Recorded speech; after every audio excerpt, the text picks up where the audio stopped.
Department of Transportation, RAD, the National Association of Broadcasters, and the Ad Council. 9, 8, 7, 6, 5, 4, 3, 2, 1, liftoff.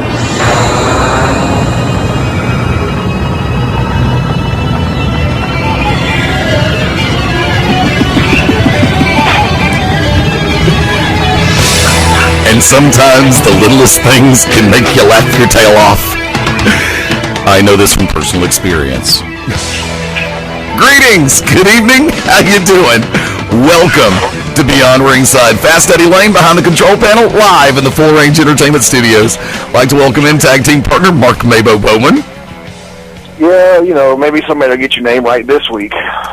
And welcome in tag team partner, the Oracle of Ominous, the Wicked Nemesis. It's Buddy, right? Buddy? Buddy, right? Yes. Welcome. This is Fast Buddy Lane along with May Buddy and Buddy Nemesis. There you go. Buddy. I'm loving it. Here. I found that bit on the spur of the moment, by the way. Got it off YouTube, and thank you, YouTube, and whoever posted that. But by the same token, folks, we got a loaded show. It is going to be it has been a great weekend. First off, Mabo, how'd the weekend go for you, buddy? How'd the weekend go? Yeah. Well, it's still going. Why are you always trying to make with the chat shit with me, dude? I mean, shoot, I never do anything on the weekends, and you ask what I'm doing. I do everything I do. I freaking come home from work at, 12:30 on a Saturday. I jerk off. I go to sleep. I get up. I eat dinner. I go to sleep. I get up. I play DC Universe. I jerk off. I go to sleep. I wake up. I do the show. Yes, I just snorted. I mean, what the crap, dude? Hell, that's like half the people that call themselves wrestlers in the business. Yes, but the difference is I know I'm smart enough not to call myself. And I know how Wicked is right now. First off, how's the recovery effort going, man? Better than yesterday. Better than yesterday. I will say this. First off, let me go ahead and lead with this.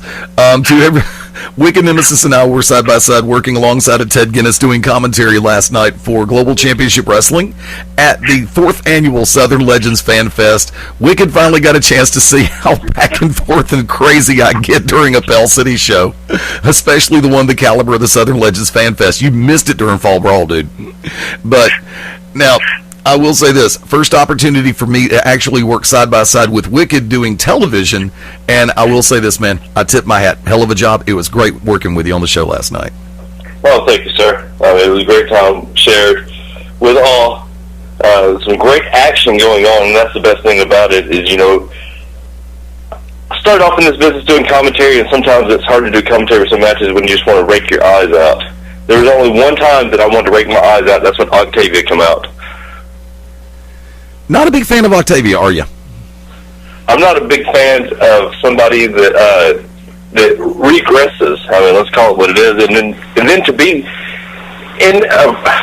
First of all, when you show up 5 minutes before the show starts and act like you've never been there before, like, how do I get there? Come on, man, you're killing me. For those of you, if you're booked somewhere, show up on time, and then don't. And this is a big thing. Do not say that you can't go somewhere for anything under $130. When you could have put $130 worth of fans in the seats if you run around butt naked with a $50 bill sticking out your butt. I'd pay to see that. Well, wait, who's butt naked with a $50 bill? That's what it depends on. Well, obviously Octavia, because I think that's what she did last night, or tried to. But you had to show it really late for the match, and that's disrespectful, I'm sorry to say. And she got heat with me, and I told her, too, I said, why are you so late? I forgot where the place was. You've been booked there 2 times already. Yeah. Learn where Pell City Civic Center is, for God's sakes. And Tracy Taylor, kudos to Tracy. Tracy is a legend. I give Tracy a hard time all the time because I've been pretty much in a feud with her, it seems like nonstop, for 7 years. One way or the other? Tracy handled it last night pretty professionally, because if she'd showed up late like that for a match against Pandora, I'm telling you right now, Calm Like the Bomb Pandora would have kicked her teeth out her throat. The least thing that happened was Tracy, and we all saw this, Tracy rammed Octavia's face in the apron so hard that it legitimately knocked her out.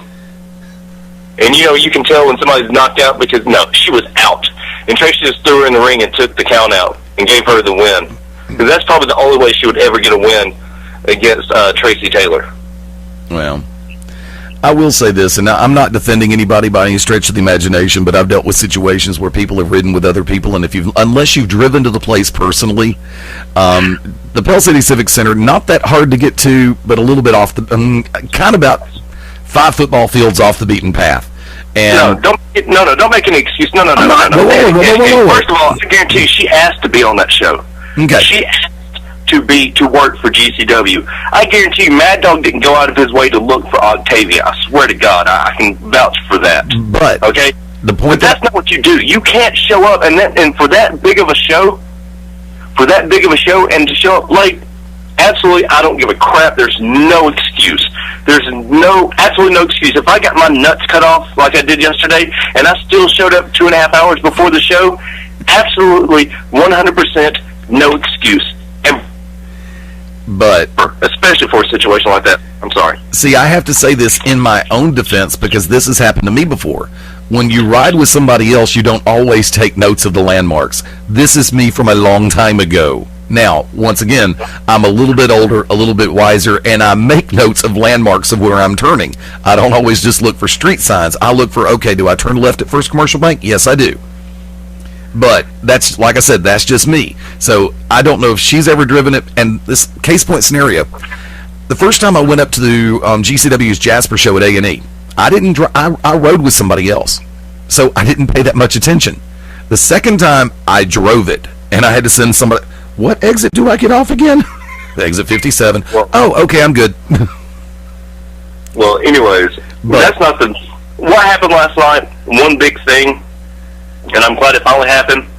We all found out that my plumber was the equalizer. Bob Armstrong beat the equalizer and taking his mask off, and I knew it. I knew I'd seen that butt crack before. Everybody knows the equalizer butt crack always comes out in his matches, and he was demasked by Bullet Bob Armstrong, who is in better shape at 743 than most guys are at 21. No kidding. And he smoked 15 cigarettes backstage. At least. Kudos to the man for going out there and equalizer. You better be here Monday morning to clean up my crapper. I'm just saying. The Silent Giant Crapper Cleaner. There you go. I like that one. I really do. We need to go hit LegalZoom.com. I'm on the way. Now, there is a secondary story in play, which is actually very true. For those, we had mentioned the fact that Tim Horner was scheduled to be on the show last night. Tim had a death in the family. Tim's father passed away. And for that, right off the bat, of course, family always comes first. And I said this in previous incarnations, but I'm going to say this right here and right now to Tim Horner. Our very best, our thoughts, our prayers, and definitely our best wishes go to you, your family, and your inner circle of friends at this time, dude. We're behind you 100%, and like I said, we're with you. You're not standing alone in this circumstance. Miles may separate, but definitely the wrestling family can be a wrestling family, dysfunctional as we are sometimes. Functionality in the world of professional wrestling. A scary thought. Hell in a Cell from World Wrestling Entertainment coming up in about an hour and 15 minutes from right now. We have a brand new National Wrestling Alliance Women's World Champion, Casey Carile, and she will be joining us in about 15 minutes right here on Beyond Ringside. Looking forward to that interview. Have not really had a chance to speak with the former champion Tasha Simone to find out her thoughts, but I have a feeling we'll be able to get in touch with her very soon.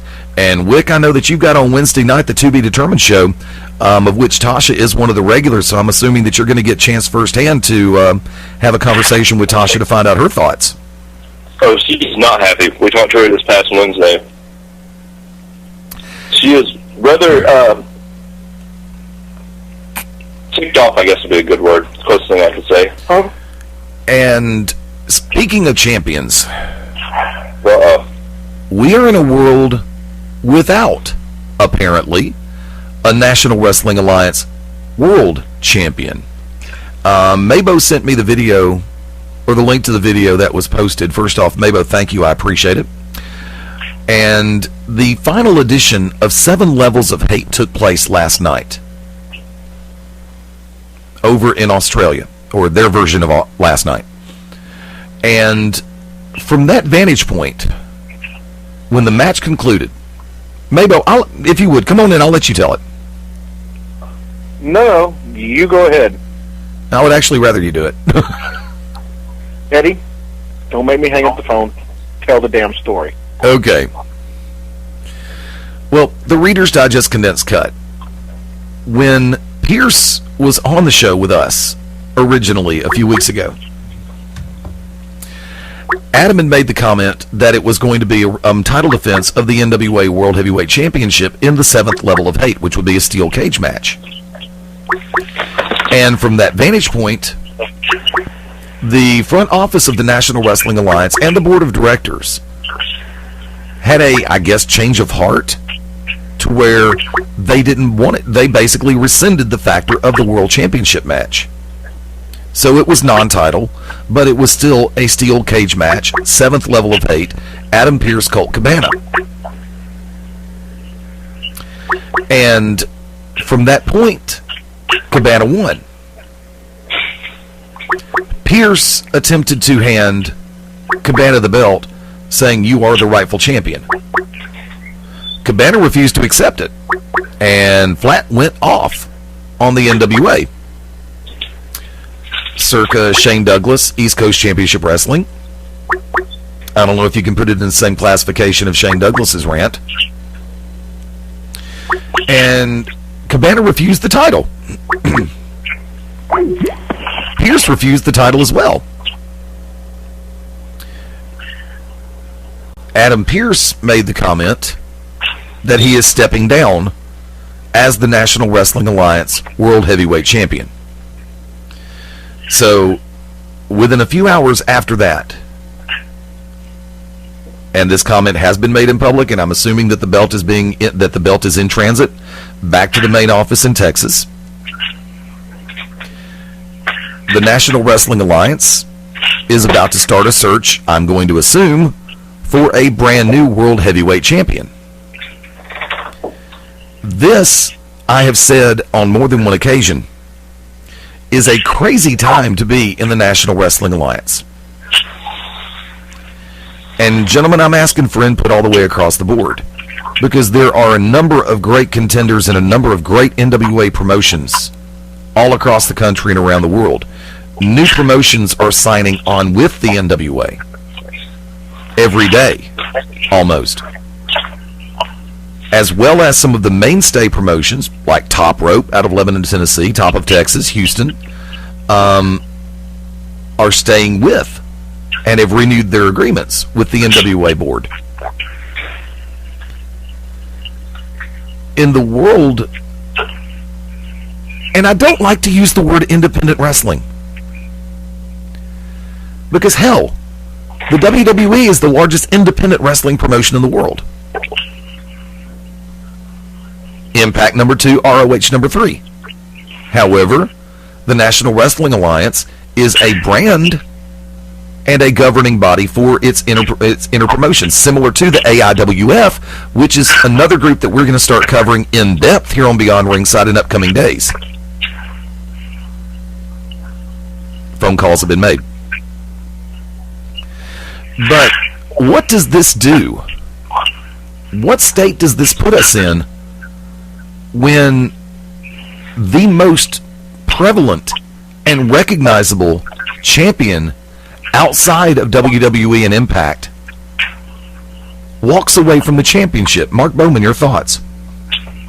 Well, it damn sure puts the NWA, to me, it puts them back a few steps, because they have no champion, and, you know, they looked to be on a resurgence at one point, and now they're not. I don't know what it means for them. I don't know, you know, what it means for the belt. I know it's several steps back, and right now they're in right now they're in a no-win situation. I mean, they have no champion, and then there's been the transition of power, you know, with the NWA. So this is their, this could either be a make or break. I mean, they could either step up and pull themselves up by the bootstraps and go on and hopefully go on to bigger and better things, or they, I hate to say it, but this could be, the extinction of it. I mean, it's nearly died off several times since pretty much, what was it, the 80s or whatever, when Turner split and took everything. But there's been a couple times where they've had to look like they were last dying breath, but they pulled it out. But now this is pretty bad. So I don't know. Wicked Nemesis, your thoughts? Man, I'm going to get so much heat for this. This is the greatest thing that could happen to the NWA. I hate to say this, and everybody knows I personally do not like Colt Cabana, but professionally, he is not what the NWA needs. The NWA, since they have realigned themselves, so to speak, or reassembled their ducks back into rows, they have went through a transition with almost every championship besides the tag team championship. Everybody that had any kind of relegation to Bill Behrens is gone. Adam Pearce, while a great wrestler, was bad for business. Adam Pearce was wrestling guys that he shouldn't be wrestling, and we all know one name that stands out. That won't be mentioned. Because of money, he went and wrestled this guy that had absolutely no reason to be in the ring with him, and allowed this to happen. So if anybody thinks that things like this, him going and wrestling guys that had absolutely no used to even be licking his boots, much less wrestling him, if he signed off for this, then he should have the title off of him. Good. I'm glad. So be it. Colt Cabana, entertaining. But it's called National Wrestling Alliance, not the National Entertainment Alliance. Put the belt on some guy that's going to go out, a Nick Bockwinkel, perhaps, a Ric Flair, perhaps, somebody that can go out and will protect that title, somebody that will turn down a booking if it's something that's bad for business. Once you become a business, as Pearce did, because Pearce was bigger than that title, and it shouldn't be that way. He still didn't put asses in the seats, guys, and that's what it's all about. And when you're wrestling some guy playing wrestler, you actually let the guy get anything in on you, tisk, tisk. Colt Cabana's never going to be anything more than CM Punk's sidekick. I don't care. He's not what the NWA needed. The only thing that I'm upset about is the fact that the NWA is no longer associated with NWA Hollywood. That's the only change that they've made that I'm not for. And Tasha Simone is like my big sister. But Casey Carile can go. That was a great decision as well, to have her even get a chance at that, because not many people knew who Casey was. I had the pleasure to work an event in April with Casey and got to see her work firsthand. I've worked against Adam Pearce. I've worked against Colt Cabana. As you all know, Mabo, you've seen these guys in person several times. This is the best thing that's happened to the NWA in some time. Just my opinion, but that's signed, sealed, and delivered from the Wicked Nemesis. Okay, we've got 4 minutes before the top of the hour, and there's something I want to hit. And you made a reference to the champion not stepping in. Do me a favor. From this vantage point, I'm going to disable that sound effect before it's over with, too. I'm going to put a flush on there for the Tweety. Just kidding.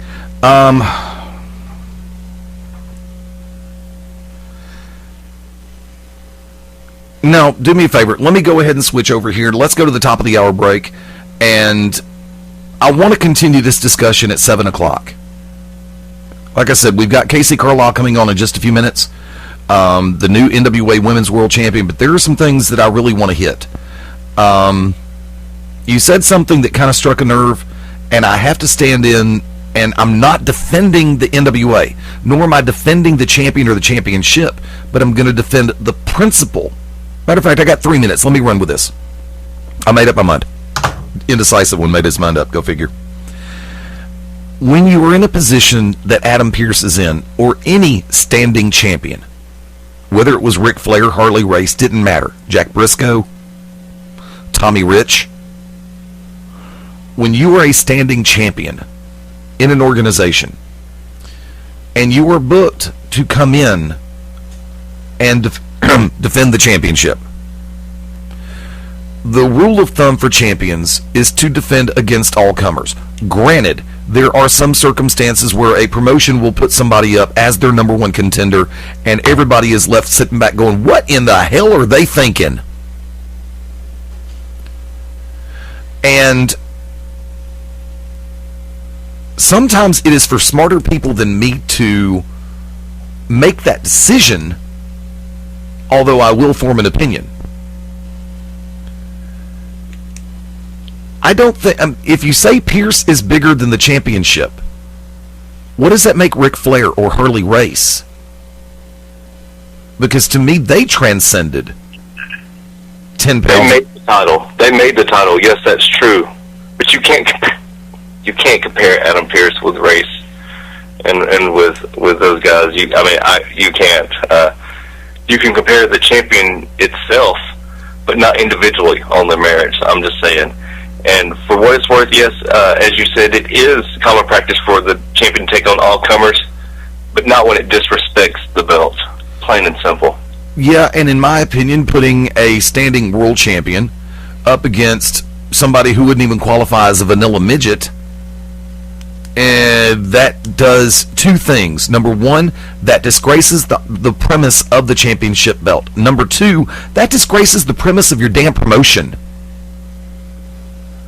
When the champion is coming to town, whether it be the AIWF, whether it be the NWA, whether it be any other conglomeration or coordination of wrestling promotions, you are supposed to put your very best up against that standing champion.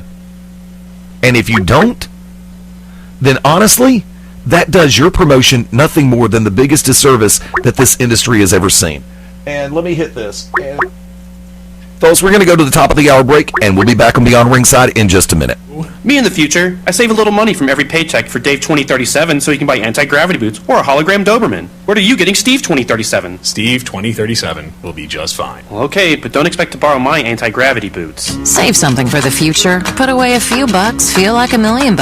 For free ways to save, go to feedthepig.org. That's feedthepig.org. This message brought to you by the American Institute of Certified Public Accountants and the Ad Council. This is Awesome Austin Creed, the smartest man in this industry called pro wrestling, the valedictorian of this business.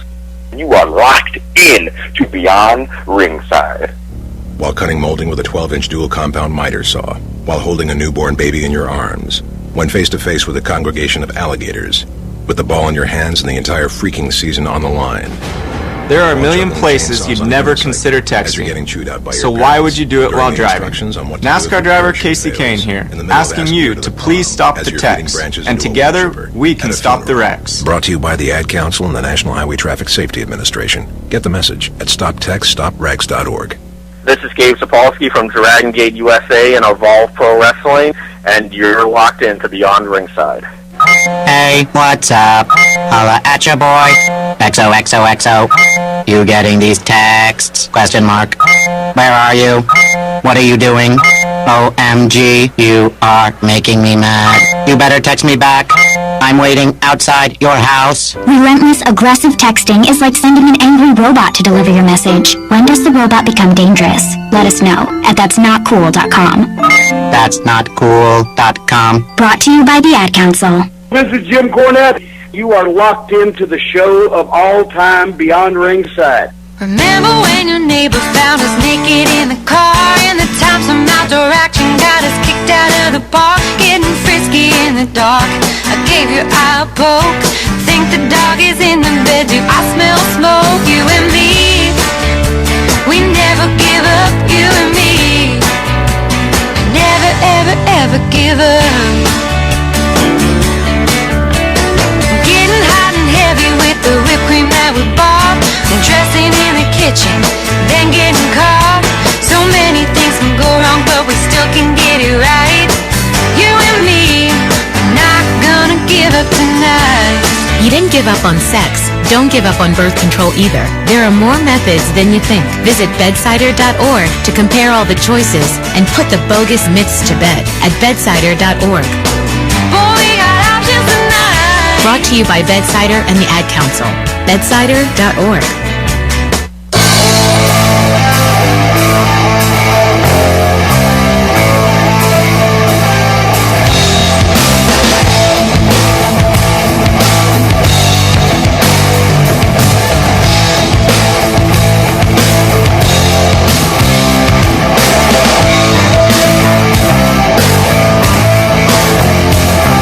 I'm Paul Ellering, and you're locked into Beyond the Ringside. Let me try. Okay, just remember what I showed you. Yep. There was a bunny who had one big ear and another big ear. They looped-a-looped, made a bow, and the bunny hopped away. I did it! Oh, good job, kiddo. Now let's tie your other shoe. The smallest moments can have the biggest impact on a child's life. Take time to be a dad today. Learn more at 1-877-4DAD-411 or visit fatherhood.gov. Brought to you by the U.S. Department of Health and Human Services and the Ad Council. Listen up, this is the NWA North American Heavyweight Champion, the Temptation Sean Tempers, and right now, you are locked in with Beyond Ringside. Hello, my name is Jeffrey, but people in this town call me Maniac. They call me that because I'm the fastest runner in town. But just because everyone knows who I am doesn't mean I belong. I don't really belong anywhere. You see, I'm an orphan, and I wander the streets just looking for a place that I can truly call home. My name is Maniac McGee, and I'm all alone. Explore new worlds. Read my story in the novel Maniac McGee by Jerry Spinelli. For other great book ideas, visit your local library or log on to literacy.gov. Brought to you by the Library of Congress and the Ad Council. This is Ben Masters locking it down with Beyond Ringside. Don't miss it. Be there. Confessions of a Potentially Perfect Parent, brought to you by AdoptUsKids.org. I don't know how to talk like a parent. Don't make me come back there. You see what I mean? It's pretty awful. Try it again. Don't make me come back there. Now that's pretty good. That one kind of sounded like my dad. Weird. You don't have to be perfect to be a perfect parent. There are thousands of teens in foster care who would love to put up with you. Call 1-888-200-4005 or visit AdoptUsKids.org for more information. A message from the U.S. Department of Health and Human Services, Adopt Us Kids, and the Ad Council. This is GCW's senior official Bernie Kwanowitz, and you are locked into Beyond Ringside.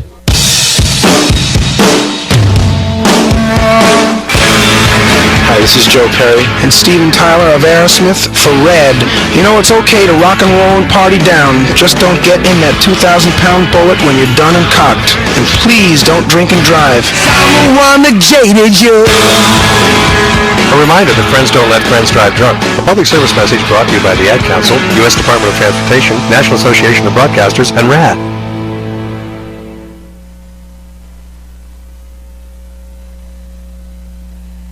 This is Bad Brad Armstrong, part of the famous Armstrong family of professional wrestling, and you're locked in to Beyond Ringside.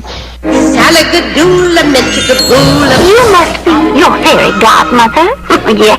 It doesn't take a fairy godmother to tell you that the right fit means everything. Good heavens, child. You can't go in that. Children under 4'9" need to be in a booster seat because they aren't ready for adult safety belts alone. Remember that 4'9" is the magic number, and get your little pumpkin there safely in a booster seat. Oh, thank you. For more information, visit boosterseat.gov. This has been a message from the U.S. Department of Transportation and the Ad Council.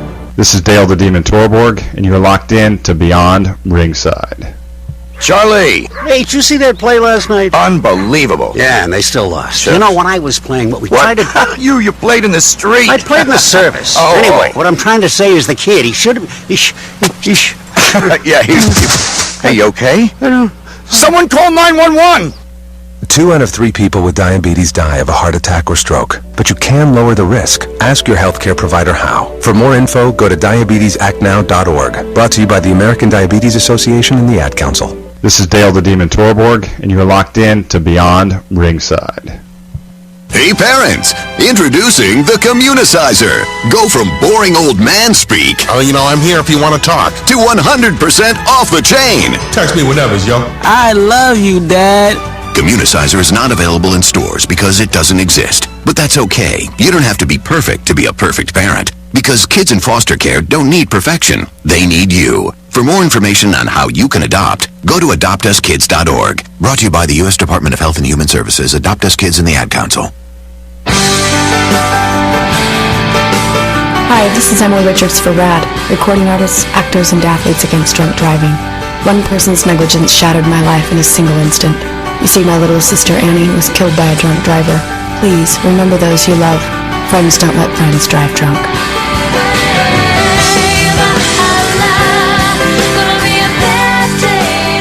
A public service announcement brought to you by the U.S. Department of Transportation, RAD, the National Association of Broadcasters, and the Ad Council. My name is Mary Crafts, and this is how I live united. I spent the last 24 years serving others in my catering company, but I felt that a huge part of our community was still being underserved. Those invisible children and young families. With United Way, I advocate for them any way I can. As a volunteer, I go into people's homes and assess mother and infant well-being and help bring change and opportunity into their lives. Nothing feels as good as helping, so I don't just wear the shirt, I live it. Give, advocate, volunteer, Live United. Go to liveunited.org. Brought to you by United Way and the Ad Council. Hi, I'm Drew Brees, NFL quarterback for the New Orleans Saints, here with Bugs Bunny to remind you to get moving every day. Because when you get moving an hour a day, you fuel your body and your mind. So what do you like to throw around the football like Drew? Skateboard, ride a bike, or dance in your room. Just move it your way. And be a player. Get up and play an hour a day, Doc. Check out how to be a player at letsmove.gov. Head online to get tips on great ways to get moving every day. At letsmove.gov. A message from the Ad Council and HHS. As a mother, I'm making it a point to get the H1N1 flu vaccine for my children. You see, children are especially vulnerable to serious complications from the H1N1 flu, which could lead to hospitalization and even death. That's why I'm urging parents to get their children vaccinated. Vaccination is safe and is the most effective way to prevent the flu. Get the facts at flu.gov. Together, we can all fight the flu. A public service announcement brought to you by the U.S. Department of Health and Human Services and the Ad Council. Hi, this is Eric Darnell. This is David Reagan. Jamie McMarine. This is Carl Edwards here for RAD, the entertainment industry's voice for road safety. Want to make a difference? It's simple. Be responsible. Plan ahead. Designate before you celebrate. Friends don't let friends drive drunk. Drive my car. Yes, I'm gonna be a star. A public service message brought to you by the U.S. Department of Transportation, RAD, the National Association of Broadcasters, and the Ad Council. This is Bullet Bob Armstrong. I'm Southern born, Southern bred, and I never miss Beyond Ringside.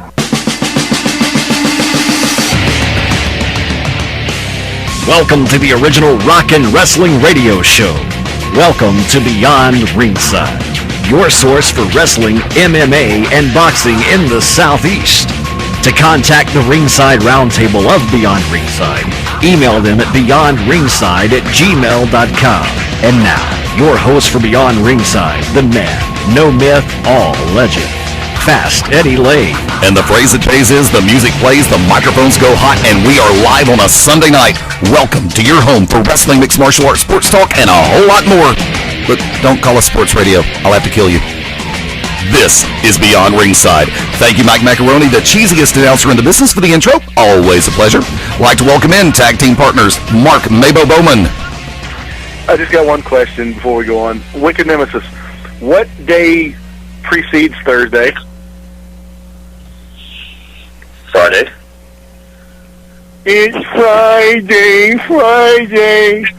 You want some McNuggets? You said precedes, not follows. Like to welcome in tag team partner, pro wrestling manager, the Wicked Nemesis. I'm sorry, I guess I read in on the conversation. I do apologize, I'm sorry. It's a run-in on a wrestling talk show. Go figure that one out. And ladies and gentlemen, joining us by the BeyondRingside.com hotline, the brand new National Wrestling Alliance Women's World Champion, Casey Carile. Welcome to Beyond Ringside. Thank you so much. Thank you for having me on. I appreciate it. First off, congratulations, champ. Thank you. I appreciate that very much. When the belt goes around your waist or over the shoulder for the first time, and it sinks in for a half second, what's the first thing that goes through the mind of Casey Carile? I got chills. You know, it was one of those surreal moments. Even if I am to lose the title and win it back, it's always the first time. There's that first time. The very first thing that went through my head, I flashed back to being an 8-year-old girl sitting in front of my television watching wrestling. And never in a million years, as much as I told people I was going to grow up to be a wrestler and this is what I was going to do, never in a million years would I have expected to one day be the NWA World Women's Champion, ever. So for me to be sitting in that ring and hearing that announcement, I flashed back to being, you know, the little girl sitting in front of the TV, anxious and ready to jump into it, just thinking, I want to do this, and then here I was. It was surreal. Mark Bowman, come on in. Now, Casey, what was your first wrestling experience? What drew you into the sport of professional wrestling? The very first time I started watching wrestling, it was early 1988, and my sister, of all people, was watching wrestling, called me into the room, hey, come look at this. It was an episode of WWF Superstars, and I went in and I sat down and started watching it, and the moment that I sat down in front of the television, something mesmerized me. It was just the larger-than-life aspect. It was these characters and the storylines and this good versus evil, because, you know, back then it was very clearly defined. And the whole atmosphere, everything about it drew me in. And I just absolutely fell in love with it. I fell in love with everything having to do with it. The drama, the suspense, you know, again, the storylines, the characters, the action in the ring, you know, the beatings the guys were taking and the comeback, everything about it drew me in. And I have yet to fall out of love with it. Since that day in 1988, this has been what my life has revolved around, and it has yet to change. Wicked Nemesis, come on in. Now, you've had some great matches. You've had some matches that have made your name. Talk us through what it was like being in a women's championship match, having everything that you've had to culminate into one match. You know, going into the match with Tasha, and my respect for Tasha has not decreased after this match. You know, the respect will always be there. She obviously is a legend in this business and will be. Tremendous wrestler. Going into the match, I knew that I was going to truly have to not only be at the top of my game, I had to be ready for a fight.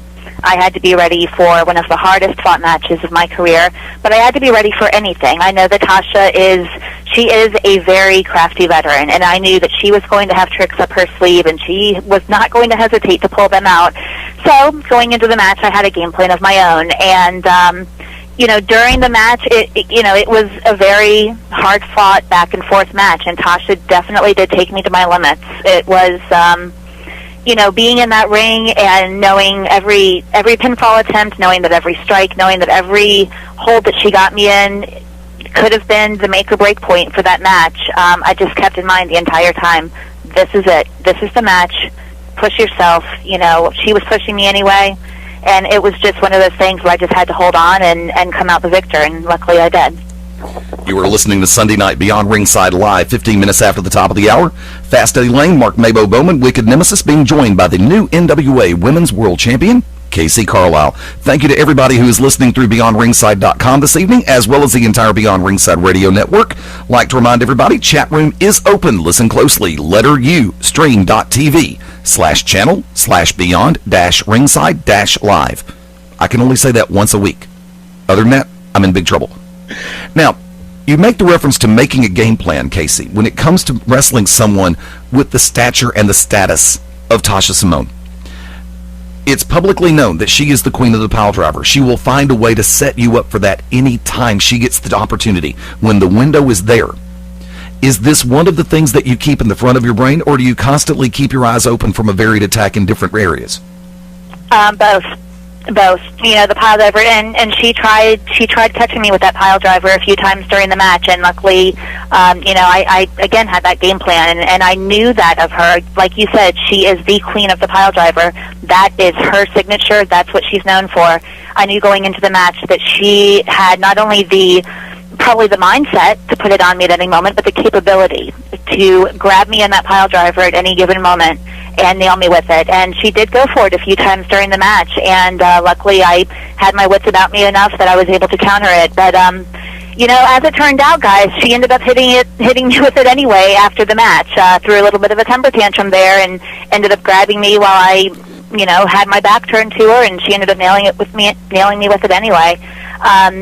It was a matter of both having the wherewithal to know that she was going to be going for it, but also having in the back of my mind, wrestle this match in a way that I can prevent her from capturing me and getting me into that pile driver. So not only was I watching for her to try to slap that on, I had to watch for her to have a backup plan of her own. She had her cohorts out there at ringside. I had to keep an eye on all sides of the ring at all times, and just kind of go in with the mindset of I have to be up for this challenge, and I have to be up for anything coming at me from any angle at one time. From that vantage point, we talk about current day, but everything starts somewhere, and Mabo started, I'm going to follow up a little bit. Going back a little bit for Casey Carile, when you first started to train to get in the industry, who do you give credit for the initial part of your training? Shorty Smalls. He's a wrestler who's based in the Mid-Atlantic. He was my primary trainer. Of course, there was help from others throughout, but Shorty Smalls is the person who trained me, who gave me my core training, for the first several years of my career. Mabo, come on in. Who are some of your, favorite wrestlers growing up, and who are some of the people you looked up to in the industry? Growing up, my favorites kind of evolved and changed as I got older because I started, of course, the wrestling changed as well during those years. When I first started watching, I was very into the characters. Brutus Beefcake was my favorite when I was 8. When I very first started wrestling, I was all about Brutus Beefcake because he was the character, and I was this 8-year-old little girl. As time progressed, I really started having an appreciation for the wrestlers that were in the ring. When I say that, I'm talking about like the Bret Harts, the Ric Flairs, Ricky Steamboat, Ted DiBiase, Kurt Hennig. These are the guys that I looked at as, okay, they can go in there and they can wrestle. Terry Funk. These are the wrestlers. They're scrappy, they're tough, they're no-nonsense, and they're so well-rounded. That's who I really found myself as I got older, and as I progressed watching as a fan, those are the guys that I found myself really gravitating towards. Wicked Nemesis. Sorry about that. I had you on mute for a second. I apologize. It's okay. Sorry about that. Didn't want to cough during the interview. Now, there are a lot of women out there calling for your title. Is there anybody that you see right now on your horizon that you're kind of looking over your shoulder, to maybe see if they're right on your back? Because you have the biggest target of them all right now. I actually am already scheduled for my first title defense for the NWA Championship, and that is going to be on Saturday night, November 17th in Bayville, New Jersey. It's for NWA Coastal, and I'll be taking on a wrestler by the name of La Rosa Negra. This will be our very first meeting. I've never met her before. We've never wrestled each other before. She is based in the Florida area. She trained in Puerto Rico. That is my first title defense next month in New Jersey. So right now, that's where my sights are set. That's what's on my horizon. That's who I'm gearing up for. That's who I'm going to be studying and developing my game plan for over the next few weeks. You make a reference to New Jersey. You make a reference to some of the road trips that you were making before we went on air. Now, I would like to ask, how many different areas of the United States have you had a chance to work in? I've worked up and down the East Coast. The furthest south I've gone is Tampa. The furthest north to date that I've gone was up near Boston, a suburb of Boston. And I've gone out in the Midwest a little bit. I've been to Ohio, to Illinois. I've now been to Tennessee a few times, of course. So that's been my major kind of territory, if you would. I haven't gotten any further out west from that. But, again, in the weeks and months going forward, my plan, obviously, is to hold on to my title for an indefinite period of time. And I very much plan on traveling and coming into new areas as quickly as I can. Mabo. how would you stack yourself, being the current NWA Women's World Heavyweight Champion, how would you stack yourself up against those who have held the title in the past? You mean going all the way back through the history of the title? Yes. I am extremely humbled and extremely honored to hold this title. Obviously, as we've kind of made a point of stating earlier in the show, I defeated a legend herself, Tasha Simone, for the title. I would like to think that I am within the same class as those ladies. I think in many ways I could be, but I also know that I do have probably some proving to do. I need to prove myself to some people, and my plan is to work my butt off and do everything in my power, every ounce of energy, everything I can do to be considered in the same class as those ladies, because it's quite a roll call of champions if you look back through the history. Wicked Nemesis. Who is your favorite person to watch right now? Oh, that's a tough question. To be honest, I haven't gotten to watch wrestling on TV very much lately. I've just not been home and don't have much time online to do it. Oh, no, I'm talking about maybe somebody that you've worked against, maybe somebody that you see on a regular basis, not necessarily somebody on TV. Oh, okay, just in general. Oh my gosh, that, I'm not good at coming up with names on a spot like this because there's so many people to choose from. Man, you kind of stumped me here on this one. There's just so many people out there. I don't know that I really have a favorite, to be honest. I think I admire lots of different people for different reasons, and I just try to keep an eye on the entire wrestling world in general. I don't really concentrate on one specific person. I try to watch as many people as I can just to keep up on who's doing what, keep up on different styles, different areas. So I'm sorry, I don't really have a specific name for it. I want to remind everybody that you can catch the best of Beyond Ringside 24/7 through BeyondRingside.com and the Shoutcast Radio Network. Recent interviews and complete episodes at the click of a button at BeyondRingside.com. Casey, I want to say, in this world, in this day and age, everything and everybody has a label. We've had the discussion on this show in previous days that the word diva is now a four-letter word officially in more ways than one. The word knockout is a term that should be used as it's supposed to be in the term as a KO, or a knockout, as in someone rendered unconscious by a punch. Do you think, on a personal note, that the women's side of professional wrestling has been damaged, credibility questioned, because of said labels? And in your mind, how do you counteract that?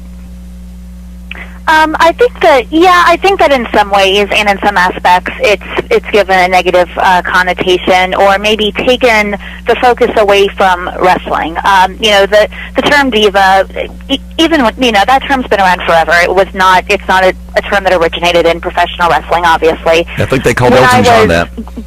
I'm sorry? I said I think that's what they called Elton John, but I'm not sure. It's very likely. Growing up and before it became a staple in the world of professional wrestling, the term diva, in my opinion, was always meant, as you alluded to mean something else that has four letters in it. And it had negative connotations. It has, it goes along with somebody who just walks around with their nose in the air and wants things handed to them and thinks they deserve the world.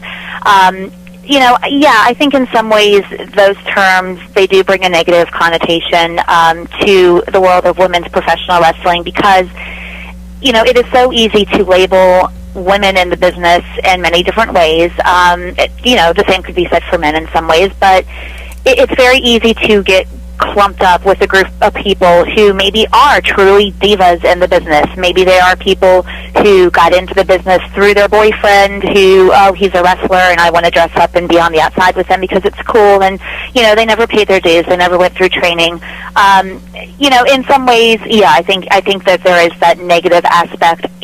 I consider myself to be a professional wrestler who is a female. I'm a woman who is a professional wrestler. I don't walk around thinking that this business owes me anything. I don't walk around thinking that I deserve to have anything handed to me. That's why the past 7+ years that I have been a professional wrestler, I have busted my butt doing everything I can to make sure people, fans, and my peers in the wrestling business see me as, okay, here is somebody who's doing the same thing that the guys are doing. She's traveling up and down the road. She's in these hard-hitting matches, putting my body on the line, physical person, somebody who is working for any success that I might be lucky enough to achieve. I don't expect anything handed to me, and I think fans automatically these days, especially if they do watch, the television, watch wrestling on TV, they automatically say diva. I had somebody come up to me a few weeks ago and say, "You're my favorite diva," and I said, "Sir, I'm not a diva, I'm a wrestler." It's two different things. I am a professional wrestler who is a woman. So, it's easy for fans to just kind of, and not everybody sees it from that perspective. They just automatically see a female in the ring or somebody who's in wrestling and, oh, it's a diva. It's become a very generalized term at this point, but I am a professional wrestler, and that's what I always will be. Mark Mabo Bowman with Casey Carile. What has been some of your more memorable moments you've had inside the ring and during your wrestling career? Aside from winning the NWA title, I will never forget my first match. I will never forget the feeling of being out there. I will never forget the feeling of what it was like to be in the ring, doing what I grew up wanting to do. I will never forget winning my first title, the first title I ever won, just because it was the first. This was the first time that I was recognized as a champion, and I was, put in that position. And I'll never forget, I've had the pleasure and the I don't really know what I'm trying to say. I've been fortunate enough to be around some of the people that I grew up watching on TV, and to be able to be around veterans in this business who have been there and who have done that, who have come up through the years and have experiences, to be able to listen to them in the locker room and pick up bits and pieces of wisdom, to be able to have them, if I'm lucky enough for a veteran in this business to watch one of my matches and then have advice for me, have, some thoughts for me. Nobody has to do that. Nobody in this business has to help each other. You are not entitled to it. It's not promised. So, when I have been around people in this business who have been successful, it's humbling to me, and it's also, I am fortunate enough to learn from the past and to learn from the quote-unquote old school, just kind of seeing things from their vantage point, and it's always a learning experience. You are never, ever, ever done learning, and the moment you are, you might as well hang up your boots. Wicked Nemesis with Casey Carile.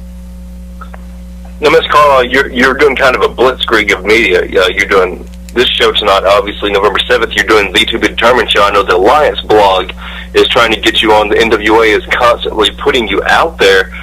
What are you doing to stay focused with all of this? As you said, this being your first title you've won, what are you doing to stay focused on your next matches and not get caught up in the blitzkrieg of media that is set off before you? The media, that's not doing the show tonight, doing the show next Wednesday, the 7th, things like that, that's what my focus is for a few hours at a time. My overall focus is on defending the title. It is on my career. It is on every single match that I have. I like to consider myself, honestly, just the queen of multitasking. I'm always doing 3 different things at one time, whether it be, watching matches online, watching tapes, watching DVDs, studying, whether it be, putting over the shows that I have coming up, watching matches of my upcoming opponents. I'm always busy doing something. So although there is this, kind of this ongoing media blitz that I'm on at the moment, it's not taking my focus away from the big picture, and that is to retain my title for as long as I possibly can. I have a quick challenge for you, Casey, if I might. We do this with a number of our dignitaries who come on the show. It is that certain 5 minutes of the program where there is no wrong answer. It's referred to as the lightning round. Do you think you can handle it? I'm going to try. If I screw up, then we might have to shorten it shorter than 5 minutes, but I'm all for it. Ladies and gentlemen, the new NWA Women's World Champion, Casey Carile, now enters into Mabo. The White Lightning Tim Horter, Lightning Mike Quackenbush, Jushin Thunder Liger, lightning round. Casey Carile, when the story of your life is made, who plays you in current day? Oh my gosh, I don't know, Jennifer Aniston. I have no idea. Mabo. Worst thing to have in your boots while you wrestle: pumpkin pie filling or flaming dog crap? Flaming dog crap. Wicked. Greatest movie of all time. Almost Famous. War Games environment 5-on-5 match. You know your opponents, but you have to make a choice. NSYNC, Backstreet Boys, or One Direction? Never heard of One Direction. I'm going to go with Backstreet Boys. Mabo. Which is more deadlier, Dan Severn's mustache or Liam Neeson's acting career? Oh, we're going to have to go with the career there. Wicked. Which is bigger, Liam Neeson's penis? Oh! Gerard Depardieu's nose? I don't know the second person, so by default, his penis wins. Strangest form of torture you could ever imply on anybody that you know, like, love, or hate.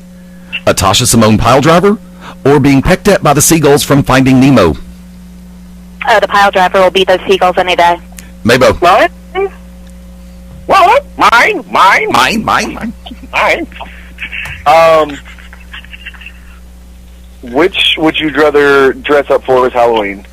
Squiddly Diddly the Octopus or the Wicked Nemesis? Squiggly Diggly. Wicked Nemesis. Best cartoon of all time. Oh my gosh, that's a tie between He-Man and She-Ra and Thundercats. The old school ones, not the new crap. Thank you. And that leads me to this one. Comic books or sci-fi? I'm not a huge fan of either.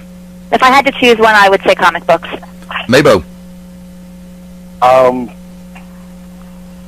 What are you dressing up for as Halloween?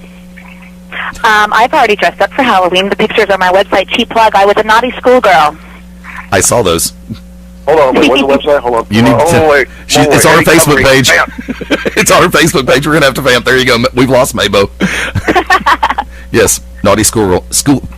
Damn it. Needs detention. There we go. Wicked. Favorite song of all time. I'm sorry, I didn't hear that. Say it again, please. Favorite song of all time. Favorite song? Oh my gosh, that's hard. You know, it's probably anything by him. They're my favorite band. They're based out of Finland. And the final question: who would have the better sex tape? Doris Roberts from Everybody Loves Raymond or Betty White? Oh, Betty White by far. And ladies and gentlemen, Casey Carile has now survived the lightning round. Do I get a T-shirt that says I survived it? We had to come up with that. Come on, I want one. I want to wear it. We have one that says Death Clock on it. I'll take whatever you got, man. Actually, we're working on the T-shirts. I had a vendor that I was going to use, and things went kerflooey. That's my favorite word. And from that vantage point, I'm working on a new distributor right now. So I'm actually gonna. I like that idea for the lightning round. We've been working on the Beyond Ringside T-shirts, but I think I'm going to go ahead and start making that the lightning round. You I'm got a stealing deal. that word, by the way, just so you know. Say what? I'm stealing that word. Which one? Kafooey. Go for it. Look, I've had more gimmicks ripped off of me than most people have active brain cells, so hey, I'm honored. Take it. Holy crap. Me, oh my. Mabo, you've watched the television product. You know this to be true. Wicked, you too. How many phrases has Eddie had ripped off in the last year? We won't even go there. But by the same token, let's take it back full scale. Now, going back into earlier days for Casey Carile, as you're going into the first match and you're getting ready for that first road trip, and then you're getting ready for the first extended road trip. You know, away from the ring, everybody has their own personalities. Inside the ring, everybody has their own, we hope, personalities. I say that because in a lot of ways, if you're an MTF, or as I like to call it, Monday, Thursday, Friday, you have the cookie cutter that you're assigned. However, in our realm of, I hate to use this term, independent wrestling, but by the same token, our in-ring personas a lot of the times are extensions of ourself. Away from the ring, what is Casey Carile like? You know, away from the ring, I am inside the ring. It is an extension of myself, but it is a very, very amplified extension of myself. Away from the ring, in many ways, I am the same. I'm actually quite the smart ass by nature. I like to consider myself pretty quick-witted. You know, I can be obnoxious. I usually speak my mind, regardless.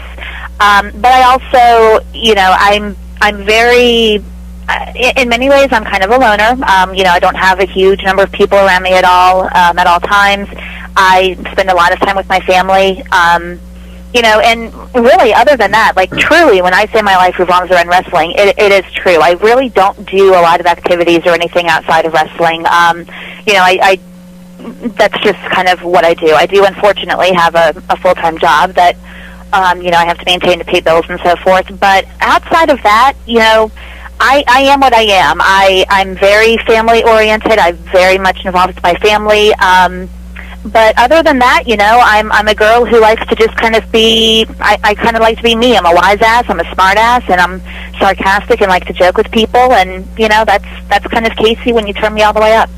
Like to remind everybody, you can join us on Facebook, facebook.com/Beyond Ringside Live. One word, run it all together. That is the Facebook fan page. Friends page is available, but with 5,489 people on that friends page, Facebook won't let us add anymore. And you can also follow us on Twitter @Beyond Ringside. One word, run it all together. Mabo, come on back in. I'm busy right now, Eddie. Wicked, come on back in. Casey, what do you see on the horizon for yourself? This is kind of your coming out party, sort of a hello world, this is Casey Carile. Where do you see yourself in the next 6 months? If things go the way that I want things to go, I see myself traveling as many places as I can to defend the NWA women's title. I see myself, I honestly stay pretty busy as it is with wrestling. I'm in the ring usually two times a week, at least every weekend. But I truly, the next 6 months, I really am focused on wrestling. Is always a huge priority of mine. It's going to become even more so. I do plan to travel to as many different areas as I can to defend the title, and just to wrestle. That's what really keeps me going. That's my focus. It's my love in life is wrestling, and I want to be in that ring as much as I can be. So hopefully over the next 6 months or so, my plan is to retain this title as long as I possibly can, certainly for at least the next 6 months. And my plan is just to wrestle and be in a ring as frequently as I can be. I want to go a little bit deeper, and this is something that's going to stem back from social media. Both on the Beyond Ringside MySpace account and my personal Fast Eddie Lane MySpace account. I followed you through both of those and had a chance to watch the development of Casey Carile over the last couple of years. Had a chance to watch, I would say, a physical metamorphosis as well. When you have done cutting straight through, your appearance has changed a little bit over the last 18 months. A lot of it. I'll be the first person to say it, man. Okay, well, let me go ahead and say this. When I first discovered your page, when I was doing research for Beyond Ringside, I come across your page, I do a little bit of research, I find out a little bit more about who you are. You were already an attractive woman then. You have come, as far as the development, obviously you've hit the gym, you've been working out, and you're still a very attractive woman. When you tell people that you're in the professional wrestling industry, what is the primary reaction that you get from people? It's kind of that, like when you kind of look at someone and you go, oh, and you crinkle your forehead and you kind of put your neck back and wrinkle your mouth up in that way. You do the Tim Allen. Yeah, that's pretty much what it is. And to be honest, like, when people do find out that I'm a professional wrestler, it's like, really? Really? Oh, you are? Yes, I am. Thank you for the compliments. I appreciate it. But yes, I mean, it kind of goes with don't judge a book by its cover. Yeah, I'm a wrestler. I would think that you'd be all, kind of grizzly looking and this and that. It's like, well, you know what? You don't see me on Saturday night, Sunday morning after my match, because trust me, there are many times I'm grizzly looking. But, yeah, it's kind of that little reaction of like the puppy dog cocking its head to the side and going, oh, that's pretty much kind of what I get. And what is that? Does that play into your brain? What kind of how does your brain respond to that? It doesn't. People are going to react however they react, whether they think it's cool, whether they think it's ridiculous, whether they think it's, like awe-inspiring. People are going to have whatever reaction, whatever opinion they're going to have. And if I were to pay attention to every single reaction, every opinion, every, anything that was thrown out there, then I would have lost my focus a long time ago, as would most anybody in the business, male or female. You know, professional wrestling is one of those things where the public as a whole has their opinion of it, whether it be positive or negative, and if you catch yourself up in everybody else's opinion instead of focusing on what you know that you want and you know what you want to do and you know what you are, then that's when you get sidetracked. So, when people find out I'm a wrestler, they have their reaction, I smile and nod, and that's pretty much the end of it.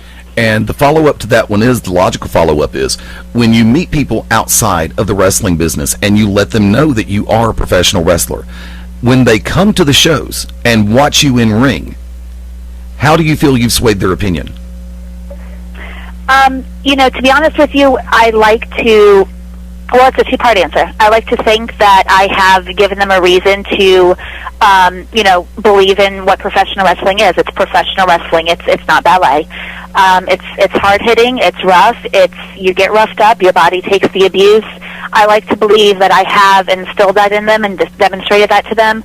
My second part answer to that is from the feedback I do get from people who come to shows and watch me wrestle, is that luckily I have accomplished that. The compliments that I get, or the comments, wow, I heard you hit her from all the way in the stands, or I saw your face get crunched up, and they see, yes, what we're doing in here, it is not ballet. It's not for the weak of heart. It's not for somebody who cannot take the physicality of it, and that's one of the reasons why, the fans are right on top of you, and I love that personally, because yes, I want you to see that when I chop somebody, yes, I am leaving a handprint on their chest. Yes, on a good night, I am busting their chest open. Yes, I am covered in bruises and scratches, and yes, my nose is all crooked and knocked at a joint. That's what people take away from it, and that's what I want them to take away from it, exactly that. It's physical, it's not for everybody. If it wasn't hard and it wasn't demanding, everybody would be doing it. Mabo, one more round with Casey Carile. Still busy. Come on, Mark. Thank you for giving my website more hits. Oh, believe me. This is about to be one. Wicked! Wicked! Oh, Lord have mercy. I know it. I think he's done. No, not yet. What the show that is. Oh, I'm sure he is. I'm sure he's done for the night. Give him some peanut butter. Zing. Is there somewhere that you have, maybe a continent? Have you ever thought about wrestling maybe in Antarctica, defending the title in Antarctica? Sure, I'll go to Antarctica. My dad's been to Antarctica. I hear it's lovely. Well, Kevin Nash has joked around about actually going and doing a match on Antarctica. So I'm just saying the NWA Women's World Champion being defended there would be a great idea. It could be like first person to break through the ice type of match or something. I don't know. It would be interesting, and if somebody can pull it off, then, why not? Good grief. A pole match. I'm not holding my breath, but if somebody could pull it off, I've never worked in front of penguins and stuff before. That'd be sweet. If I may, because one thing that has always been, I've had the honor of being in this industry for a number of years. I'm not going to go all the way back to the beginning, but when we didn't have the web. It was, putting the posters, calling radio stations, getting the newspaper ads put in there, and nowadays with the advent of the strength of the internet. Is there any excuse whatsoever for someone in this industry to not use social media and the internet to try to help to promote them and this industry, not necessarily in that order?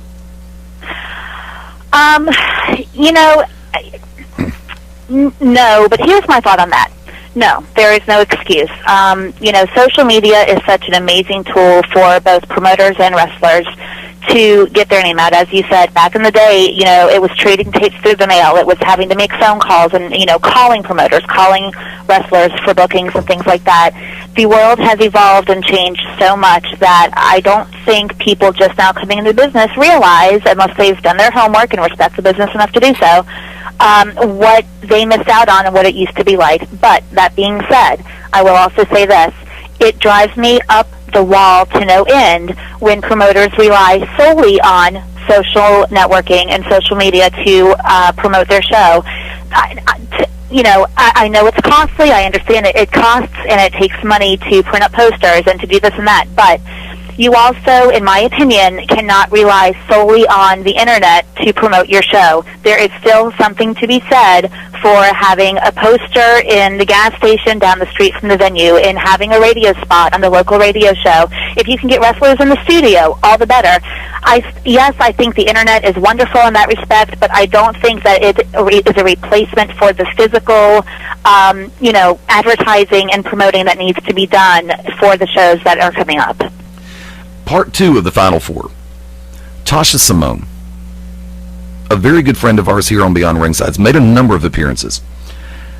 When you were in negotiation, and we know exactly how Tasha can work, both in front of the camera and behind the scenes, how hard was it to negotiate the deal for the championship match? And what kind of response and reception did you really get from Tasha?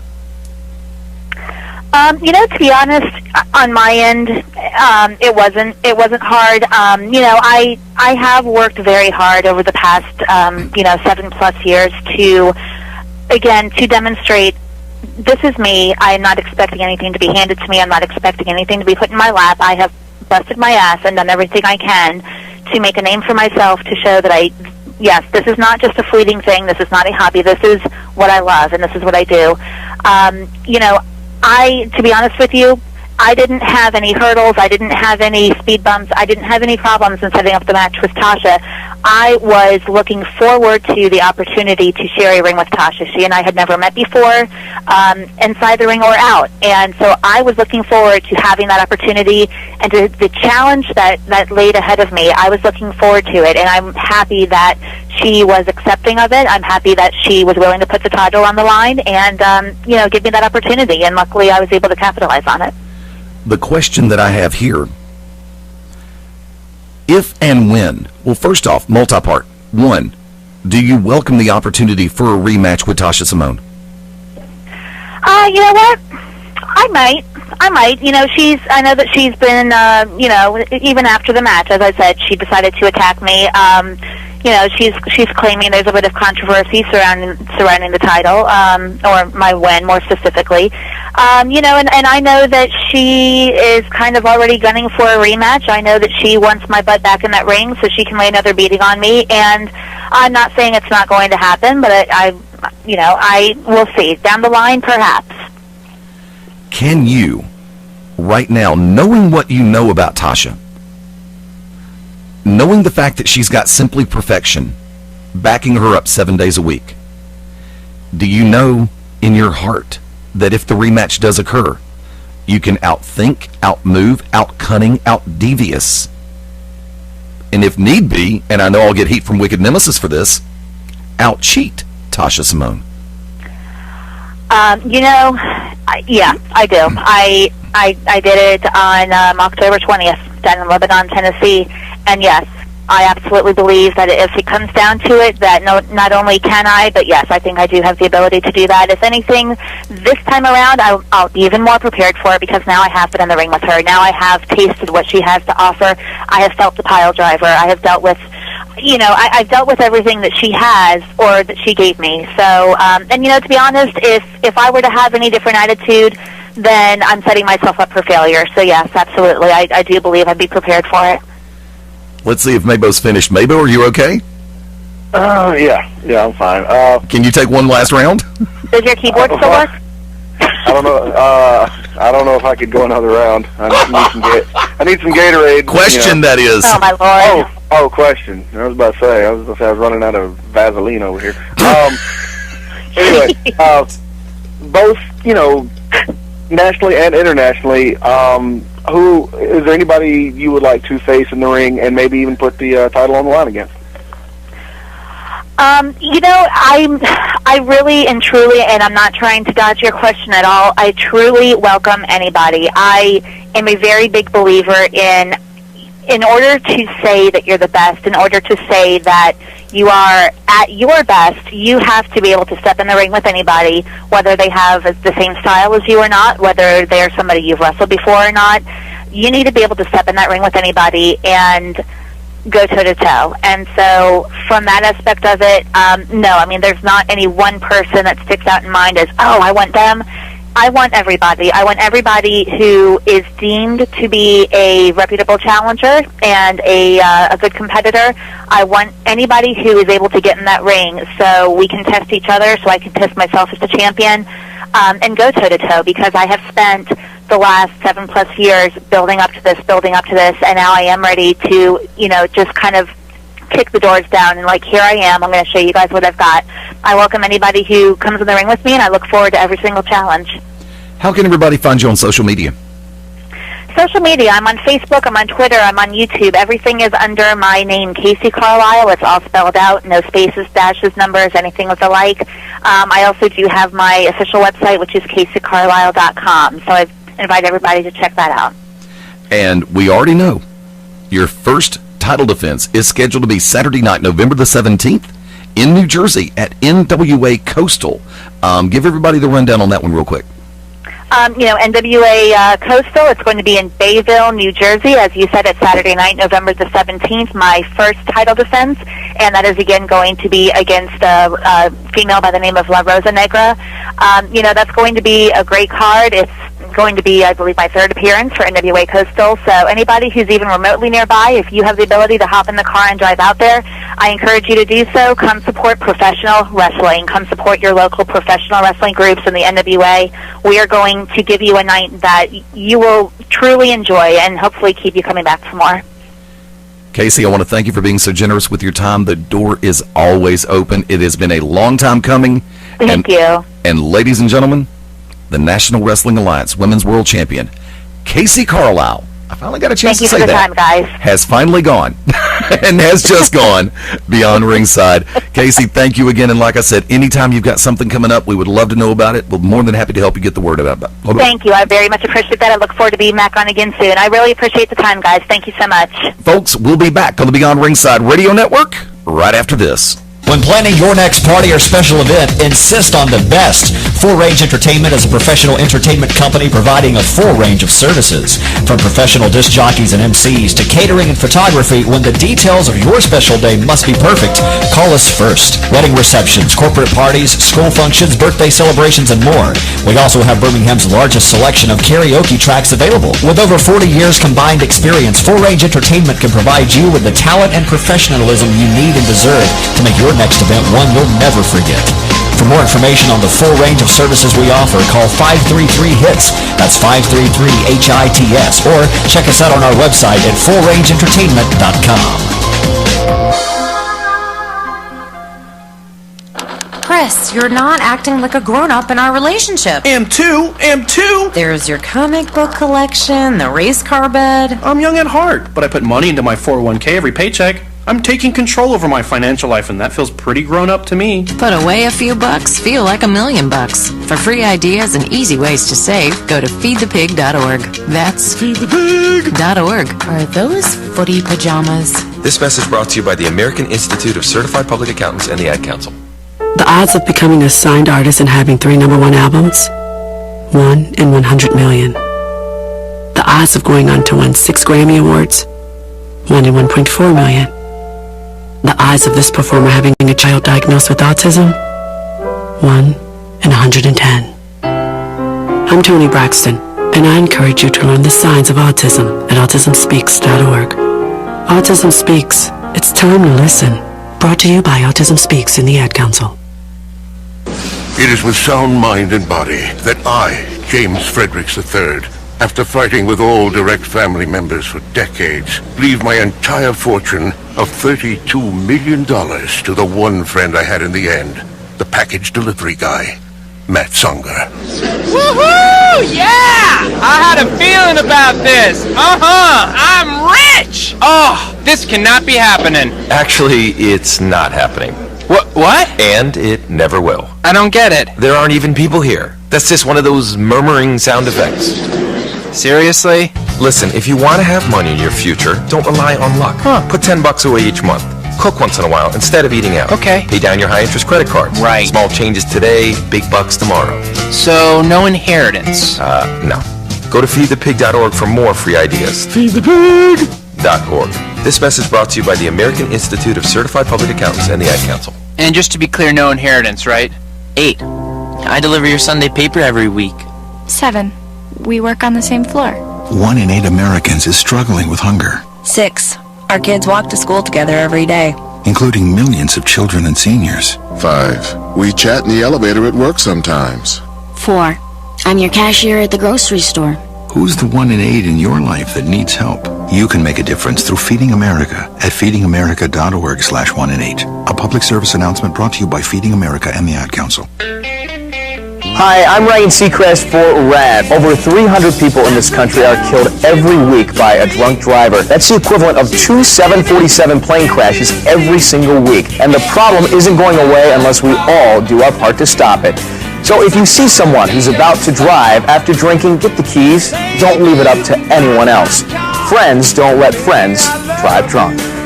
A public service announcement brought to you by RAD, the National Association of Broadcasters, and the Ad Council. Most days go by without a whole lot of surprises. But what if a disaster strikes without warning? What if life, as you know it, has completely turned on its head? Would you be prepared? Before a disaster turns your family's world upside down, be ready. Get a kit. Make a plan. Be informed. Learn how at www.ready.gov. Brought to you by the Federal Emergency Management Agency and the Ad Council. Hi, this is Ozzy Osbourne. For many years, you know I've had a drink problem and I'm trying to battle that problem every single day. But one thing I don't drive my car when I'm drinking. I get someone to drive me. Do not drink and drive. It's the stupidest thing. If you drink, just don't drive. Not only are you going to hurt yourself, you may hurt some other person, and you wouldn't want that on your conscience, would you? A public service announcement brought to you by the U.S. Department of Transportation, RAD, the National Association of Broadcasters, and the Ad Council. Ranger Station, Ranger speaking. Hi, I want to report a bear sighting. Location? My front door. Oh, really? And did the bear knock or use the doorbell? He used the doorbell. It was Smokey Bear. Now we're getting somewhere. Yeah, my husband was burning leaves in the yard. He just came inside for a second. Not a good idea. Smokey said the same thing. He said to never leave a fire unattended because it could lead to a wildfire. Yeah, but if it's too hot to touch, it's too hot to leave. Smokey said that too. We go way back. I knew him when he was just a cub. Oh, how cute. Rangers are many things, ma'am, but cute isn't one of them. Have a nice day. If you see someone in danger of starting a wildfire, step in and make a difference. Because 9 out of 10 wildfires are caused by humans. Brought to you by Smokey Bear, the U.S. Forest Service, your state forester, and the Ad Council. Learn more at smokeybear.com. Only you can prevent wildfires. Hi, I'm Drew Brees, NFL quarterback for the New Orleans Saints, here with Bugs Bunny to remind you to get moving every day. Because when you get moving an hour a day, you fuel your body and your mind. So what do you like to throw around the football like Drew? Skateboard, ride a bike, or dance in your room. Just move it your way. And be a player. Get up and play an hour a day, Doc. Check out how to be a player at letsmove.gov. Head online to get tips on great ways to get moving every day. At letsmove.gov. A message from the Ad Council and HHS. This is Angel, half of the Double Trouble Morning Team on Distant Thunder Radio, and you are locked in to Beyond Ringside. Confessions of a Potentially Perfect Parent, brought to you by AdoptUsKids.org. I know more about cooking dinner for a party of 12 than about packing a lunch for a 12-year-old. I know kids like things like fish sticks. Fillets, I get, but sticks? Maybe we can just compromise on mac and cheese. Can you make that with Brie? You don't have to be perfect to be a perfect parent. There are thousands of teens in foster care who would love to put up with you. Call 1-888-200-4005 or visit AdoptUsKids.org for more information. A message from the U.S. Department of Health and Human Services, Adopt Us Kids, and the Ad Council. Ladies and gentlemen, this is Bill Behrens, and you're watching, you're listening, you're experiencing Beyond Ringside, and you are a better person for it.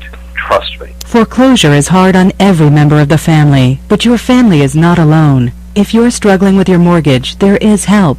To learn about the government's Making Home Affordable program, visit makinghomeaffordable.gov or call 1-888-995-HOPE to speak to a HUD-approved housing counselor. It's free of charge. Visit makinghomeaffordable.gov or call 1-888-995-HOPE today. Brought to you by the U.S. Treasury, HUD, NeighborWorks America, and the Ad Council. Hi, this is Joe Elliott from Def Leppard for RAD. Planning on going out and having a party? great, have a lot of fun. But do me a big favor and don't blow it. Always choose a designated driver. Remember, music lives. You should too.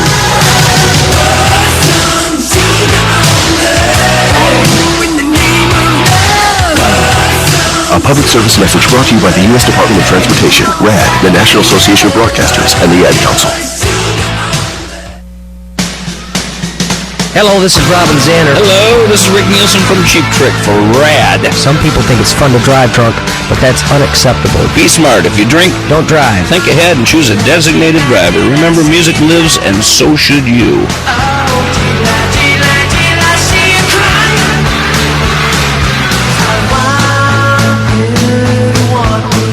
A public service message brought to you by the U.S. Department of Transportation, RAD, the National Association of Broadcasters, and the Ad Council. Ladies and gentlemen, wrestling fans from around the world, I'm Lightning Mike Quackenbush, the master of 1,000 holds, and you're looking for Beyond Ringside. Citizens of America, this is a message from feedthepig.org. Americans spent more money than they earned in 2005. This is the first negative savings rate in the U.S. since the Great Depression. America, we must start feeding the pig. On the 1st and the 15th, we must pay ourselves before we pay anyone or anything. We must make a budget. Even consider cutting up a credit card. Log on to feedthepig.org today. Find the benefits of saving for every stage of life. Brought to you by the American Institute of Certified Public Accountants and the Ad Council. This is your boy, Miggity Miggity Mabo, and you're locked in to Beyond Ringside. There once was a boy wizard whose name was Larry Smarter. Larry, why weren't you in Professor Dinky Doodle's mythical creature classification class? Well, I'm taking Algebra 2 in a foreign language. Oh, so you can talk to unicorns? Not exactly, unless they're French. Larry wanted to go to college, so he visited knowhowtogo.org to find the classes he really needed. Getting into college doesn't happen magically. Learn more at knowhowtogo.org. Brought to you by the American Council on Education, Lumina Foundation for Education, and the Ad Council. Hi, everybody. This is Jerry the King Lawler. That's right, the host of the #1 rated show in all of cable television, Monday Night Raw. That's right, Jerry the King Lawler, WWE Hall of Famer, Jerry the King Lawler, and I am locked into Beyond Ringside. Welcome to Move Time Radio, presented by the Arthritis Foundation, and we're smack dab in the middle of our dance-a-thon to fight arthritis pain. Me, I've been grooving for 10 hours straight, baby, but I'm a boogie machine. See, movement is just one of the ways to help fight osteoarthritis pain. Another is weight loss. You get rid of just 1 pound. That's 4 pounds of pressure off each knee. For more information on managing pain, visit fightarthritispain.org. Then meet me on the dance floor. This message brought to you by the Arthritis Foundation and the Ad Council. Hey people, this is the Machine Cuff Grayson, live and in your face. And remember, you are locked in to Beyond Ringside. Welcome to the Maya and Miguel Challenge. Meet Maya and the gang. Oh, hi, I'm Maya. Maya and her friends want you to get up and play, because it's always more fun to be active. Let's get started.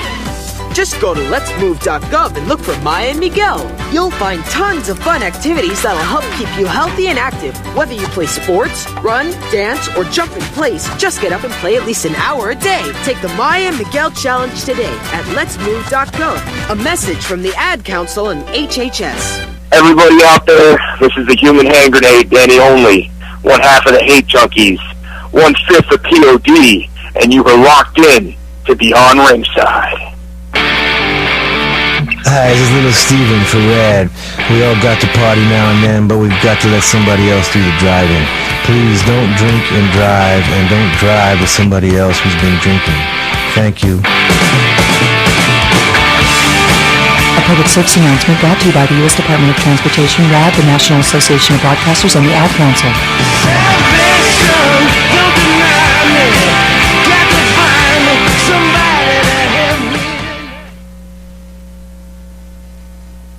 This is Dan the B7, the only Triple Crown champion in the UFC history, and you're listening to Beyond Ringside. You better pay attention, otherwise I know where you live. This is Angel Orsini. This is the Human Hand Grenade, Danny Only. This is Dirty Dutch Mantel. This is Liz Savage. This is Vinny O'Brien, 2010 Golden Glove champion. This is Gabe Sapolsky from Dragon Gate USA and Evolve Pro Wrestling, and you're locked into Beyond Ringside.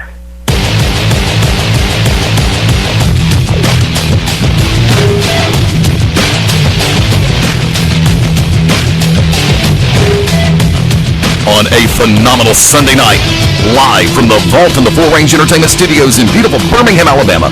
This is Beyond Ringside. Yours truly, the Magic City Motor Mouth Fast Eddie Lane behind the control panel. Welcoming back in tag team partners Mark Mabo Bowman. For once, we're going to have a show that's not going to be a 100% sausage fest. Like to welcome back in the Oracle of Ominous, the Wicked Nemesis. It's all about tradition and respect. Amen. And ladies and gentlemen, I would like to introduce to you and bring in our very special guest, professional wrestling star, Christy Richie. Miss Richie, pleasure to have you on board Beyond Ringside tonight. Yeah, thanks for having me. And just for the record, there's nothing wrong with the sausage fest. It is when you have to do it every week for, I don't know, how long have we been doing this, Eddie? 4 or 5 years? Yes. Yes, you kind of get tired of little wang dang doodle every freaking Sunday. Okay, I guess I can't speak for everyone then. Well, from that vantage point, so here's the thing. Before we start in full scale, we have been major proponents of good women's wrestling. We just recently did an interview with the brand new NWA Women's World Champion, Casey Carile, and I explained our position to her, where the word diva is genuinely a 4-letter word. The word knockout is now a 4-letter word, where labels in and of themselves have become overwhelming in this day and age. And the one thing that we look at more than anything else is the talent that a person possesses when they step through the ropes and the bell rings. From bell to bell, are they an exemplary example of what a professional wrestler is? Now, I'm just going to dive straight on in and ask, is that the same mindset that you have when it comes to the business? Yeah, that's kind of a tricky question. And I have differences of opinions. I have a lot of respect for the women who come into business. They work their butts off, and they get into the ring, and you can tell they put so much heart and passion behind their craft and into the business, from a respect level and from an athletic level and a business level. They treat it as a business, not as something like they're doing as a hobby or just doing it to be in front of people or to hopefully one day be on TV.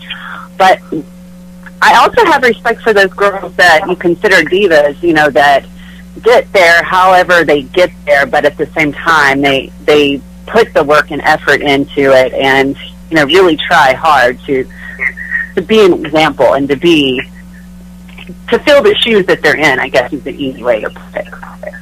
Mabo, come on in. All right. First of all, Christy, very, very honored to have you on the show. Let's take it back a little bit to the origin story, if you will, if you were a comic book fan. How did you get started and come to enjoy the world of professional wrestling? Well, it's kind of a funny story. I grew up a fan, and ever since I was a little girl, I told everyone I was going to be a professional wrestler. It was just kind of odd. My mom thought maybe there was something wrong with me. She wasn't too sure what to think about it, but she was pretty sure that it was a stage that I was going through and it would pass over. And I got into high school, I was so infatuated with professional wrestling still, and I carried on the same talk, like, hey, I'm going to become a professional wrestler someday. And after I graduated high school my freshman year, I still remembered how much I enjoyed wrestling, watching it, and how I always said I wanted to do it. And I just decided that I was going to find a professional wrestling school and get trained. I was already in college by this time, and I went as far as to the closest wrestling school I had was in Atlanta. I forget the name of it. I don't even know if it still exists. But I went as far as to apply to a different university. I applied to Georgia Tech, and I was going to transfer. All of my paperwork was done, everything, and I was transferring to Georgia Tech just so I could be in Atlanta where there was a local wrestling school. I had no idea about any kind of local wrestling, any kind of independent wrestling. I just knew I wanted to get trained, right? So, 2 months before the end of my last semester when I was going to Georgia Tech, I met Leilani Kai. I was first introduced to independent wrestling by a local valet that was a bartender at one of the bars we used to go to when I was in college, and I was like, no way, there's really independent live shows here in Nashville? I had no idea. So I went to one with her, and I saw Leilani Kai. Of course, like I grew up watching the Glamour Girls and the LPWA, and so I just thought it was like the coolest thing. Like I had no idea Leilani Kai still wrestled. You know, I wasn't really up to date with it, besides what I grew up watching. So you know, I kind of just, it was definitely luck and kind of fate. I ended up staying in Nashville and, you know, training with my role model and someone I grew up watching, and that really taught me the right way and taught me a lot about the business. So it's definitely nothing I would have traded for some school that, you know, people have probably never heard of. So Wicked Nemesis, come on in. Oh, sorry. What has been your favorite moment so far in your stellar career, Miss Richie? Oh my goodness. You know, I have had so many stellar moments. I've been really fortunate to do a lot, and you know, I've had so many great experiences from like getting to go to Japan or England, and I lived in Mexico. And sometimes the experiences were outside of the ring, like people that you meet and how much fun that you have and how much you have in common with the people who love wrestling just the way you do. Because as a worker, you know that outside of wrestling, no one understands your weird obsession with this very different sport or job, as we like to call it, you know. So it's hard to find people that can relate to that. And, you know, those experiences when you're traveling, there's people who understand your passion for it and, you know, love to get in the ring and work out with you before the show. Or, you know, walking out for the first time. I remember the first time I wrestled in front of more than 200 people was actually in Mexico City, and there was about 12,000 there, and just that filming of the electricity, feeling from the electricity of the crowd was so overwhelming. And I was like, oh my gosh, I could get used to this. I love it, you know? So, so many different moments have been highlights in my career, and to be able to say there was one that was more important and more special than the other probably isn't that fair to, so I would say many. Now, it's public knowledge, but I wanted to go ahead and ask, to whom do you give credit for the majority of your early training as well as your continuing training? Or workout partners, I should say. Yeah. Well, I mentioned Leilani Kai was my trainer. You know, the way she brought me in was pretty much training for 6 weeks and then put me on the road, you know. So I contribute a lot of my success and my training and bringing me into the business from Leilani Kai. But about 2 years into the business, I met up with Tasha Simone. At the time, she was in West Tennessee. And she really did. I mean, we've had differences between now and then, but she really, in the beginning, in her, I guess, nice way, which is not that nice, but it's nice for Tasha Simone. She put me in, you know, kind of took me in her ring, under her wing, and I was driving to 3 hours every weekend just to train with another female, you know. So she worked a lot with me, and, you know, we did a lot of shows together, and so I would also contribute a lot to her as well. When it comes, and Tasha's not, I don't know if you guys know Tasha Simone very well. Very good friend here on the show. Yeah, so, you know, she's not the type of girl that's going to mess with some girl that she doesn't believe in or doesn't want to give any time to. And she's very, very vocal and very opinionated about that. So, knowing that about Tasha, I thought it was an honor that she even, you know, gave me the time of day. Even if it was beating my ass just a little bit. But, you know, whatever. She has very true words for you, Miss Richie, this past Wednesday night on her and mine show, the To Be Determined show. So you might want to ask her about that. A lot of respect, as you can tell, from two legends in this business, because whether you two like to admit or not, you're both living legends, as is Miss Kai. She has some very nice words about you, and I feel sorry for whoever you guys... actually, you're battling who? The Rockettes? Is that who you're battling? Coming up? Yeah. Yeah. And actually, Tiffany. I love Tiffany Rocks. Tiffany, word of advice, say your prayers, eat your vitamins, and maybe even do some pills, because you're going to need it all. And would you like to take up whiskey? But it may not be too late to take up the banjo. Now, actually, one of the match that we're alluding to is Miss Richie is going to be teaming up with Tasha Simone, both former NWA Women's World Champions. I mean, folks, if you want to talk about firepower in a tag team combination, I think you've got it right here. And if you don't, I want to hear your definition, because I'm going to put holes in your thoughts right then and there. Because when you've got skilled competitors, pure veterans and stars in this business, like Christy Richie and Tasha Simone, I don't want to use the word bulldozer, but I'm going to use the word bulldozer. And it's going to be, matter of fact, this Saturday night, November the 3rd, in Lebanon, Tennessee, under the banner of NWA Top Rope, correct? Mm-hmm. And you're going to be, the two of you will be taking on the combination known as the Rockettes. It's Roxy as well as Tiffany Rocks. Tiffany Rocks, a former NWA Women's World Champion. So, folks, first off, for those in, it doesn't matter, Tennessee, Alabama, surrounding areas, when you get a chance to see 3 world champions in one match, granted 2 on one side, 1 on the other, and 4 very skilled and determined competitors.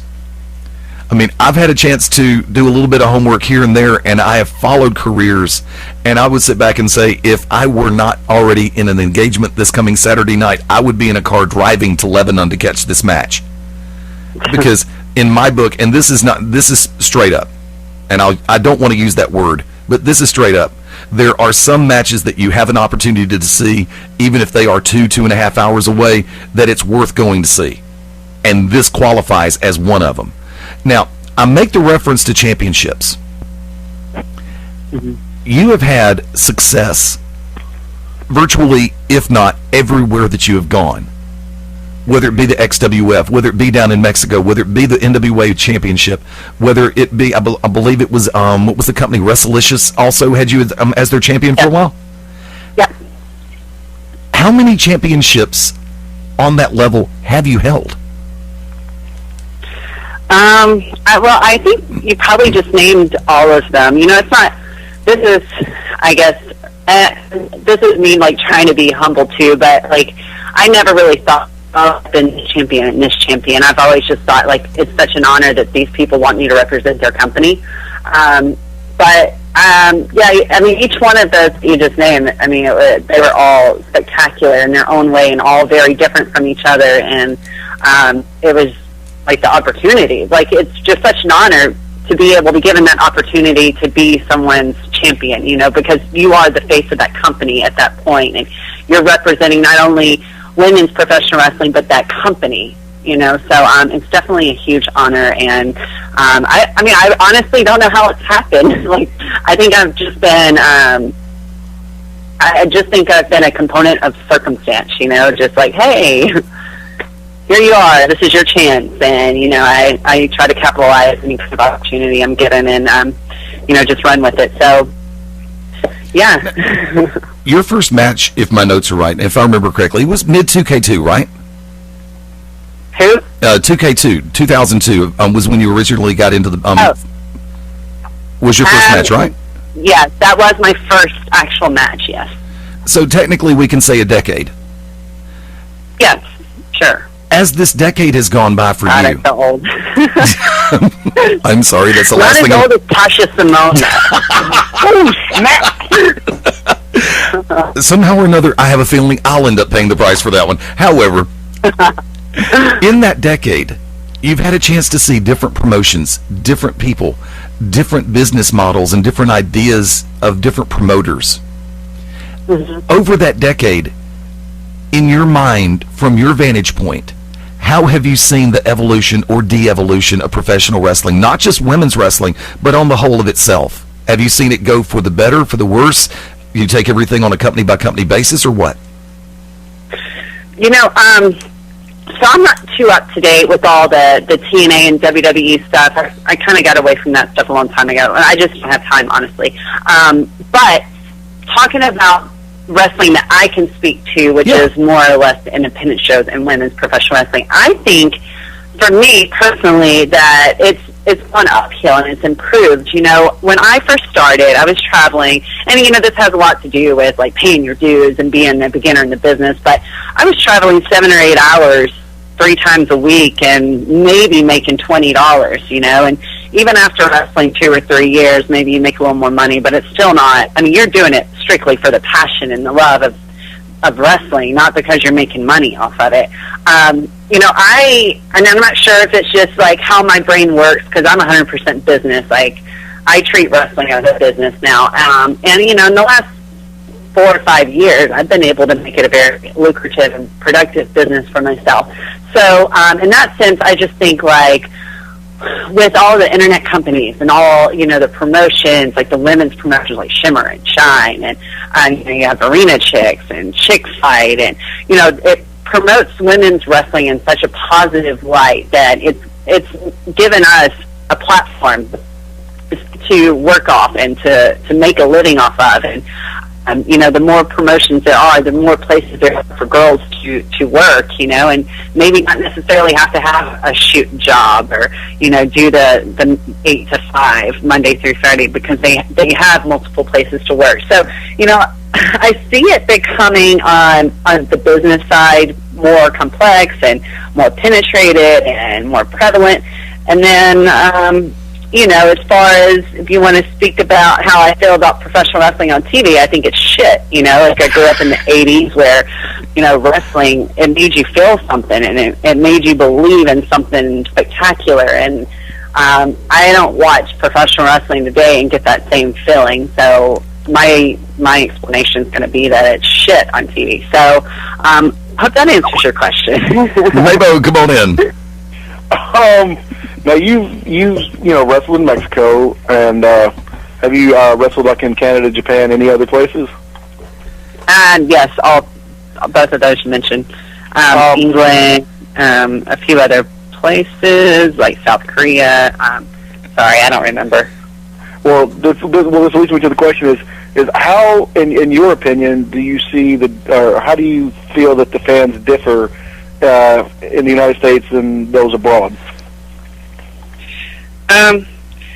So, you know how we have, like, everyone claims to be a smart mark, you know, which I can totally disagree with, because, that's a whole nother conversation anyways. But, I don't feel like overseas you get people that are too concerned with that. Like, they just want to enjoy the show, want to get all caught up, like, knowing everything and knowing, like, you know, and I don't know if I'm not really articulating myself too well. But I just feel like the fans over there have a different appreciation for the sport, where here it's like they almost want to be inside of it. They want to be inside wrestling and, you know, inside the whole, a real fan, you know. They want to be inside the drama and they want to know what's going on and be smarter than the person sitting next to them. And I just think it's stupid. But that's the biggest difference.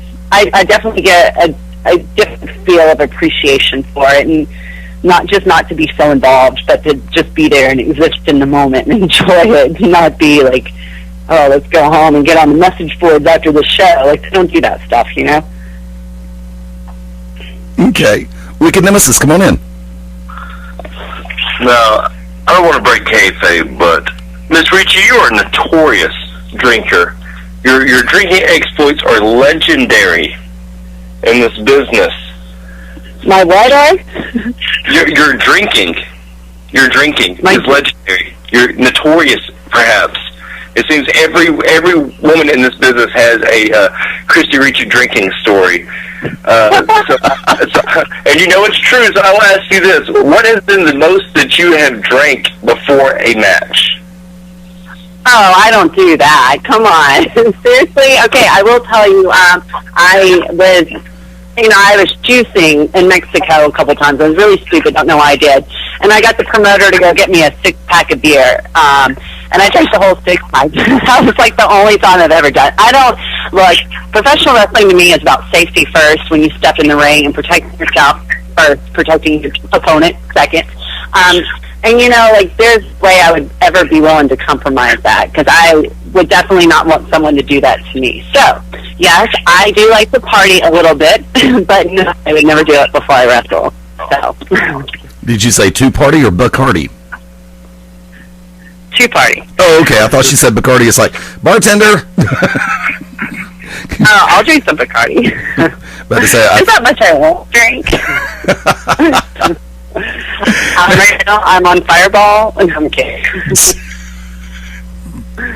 And I just left field. There you go. Oh, wait. Wait. I've got a question. You guys are doing all the questions. Now it's time for me to ask a question. Come on in. So, you have so many notorious Christy Richie drinking stories. I want to hear one of them. Wicked, you open it. I heard that you actually had a driver for almost a year, and you drank so much that guys refused to actually drink with you, that you would go to Mexico and guys would literally back away from the bar. I'm just saying. I've also heard stories from David Young. Oh, God. Chase Stevens. That's even worse. Consider you a goddess when it comes to partying. And that's saying something. I partied with these gentlemen several times. I was really young when I hung out with them, like really, really young. But yeah, back in the day, I could definitely throw a few back and keep going, and then call everyone else PUSSYs for not keeping up with me. But yes, it's very. This is not an intervention, so don't think it is. It's very funny to talk to someone that's partying is more legendary than myself. I'm just saying. You haven't hung out with me, Wicked, during a house show. You've always disappeared. However, I'm sorry, I've had a nickname of Cast Iron Liver for 2 decades, and then some. There's a floor down there somewhere. I'm going to find the damn thing. However, now, coming back into realm, we make a reference, and you made the reference a little while ago, to work ethic and working in this industry, as well as some people doing this. You know, you've got some who are the weekend warriors who do this for the love of the industry because they really want to try to get better, but they're not making the money at it to support themselves full scale. And then as their skill set and move set and their marketing abilities improve, they learn how to make more money at this industry. But by the same token, a lot of us venture out into different areas as far as business goes. And I almost said shoot business, but by the same token, you can shoot me for saying shoot business. Okay? Shoot. However, the art of being an entrepreneur while being in the world of professional wrestling is still a very tricky thing. Now, you own and operate your own business, right? Right. How hard go ahead. Yeah, you know, you're definitely right. It's very tricky. First of all, you have to be I wouldn't say a special person. You just have to be a different person to run a business. You know, you have to have your stuff together. You know, you've got to have the capital, number one. And, you know, you have to learn what people want, what hasn't been done, which everything's been done, you know, so that's pretty tricky. And, you know, you have to learn what pleases people and, you know, keep that coming.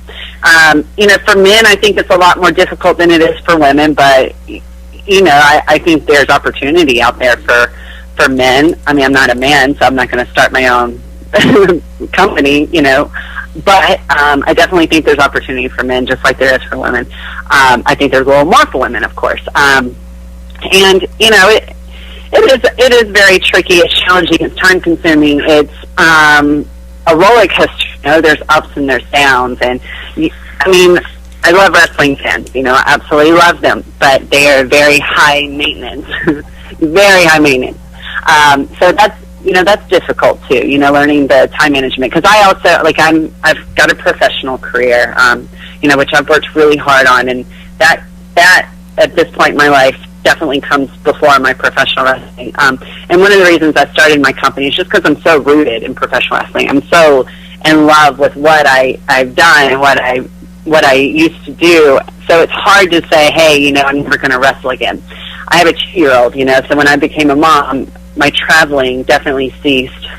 You know, I've probably done 24 shows since I've had my little girl that required me to get on an airplane and leave Nashville. And half of those times I took her with me. So, and that was my reason for starting a company. You know, it's like, hey, I can bring all my friends here and we're going to have this amazing production. I have this amazing idea, and, you know, I think it's going to create a great place for us all to have fun and make more money and just be something else for the girls to do. So, you know, I think you just have to have that kind of desire and ambition to make it want to happen, you know. So, It's definitely challenging. It's definitely possible, though. There's opportunity there. And if you would tell everybody about Posh Promotions. Okay, well, my company now is called Cherry Bomb Wrestling. Okay, I have dated information. Yeah, Posh Productions. It was just the Christy Richie. But so I went from that to Christy. It's kind of funny. It's like a catch-22 because I'm doing all this promoting and here I am presenting it, but I don't want to feature myself. Like, I want to eventually be a producer and create this place where, veterans and new talent can come in and work and make money and enjoy having a place, enjoying doing what they're doing. I don't want to put myself out into the product anymore.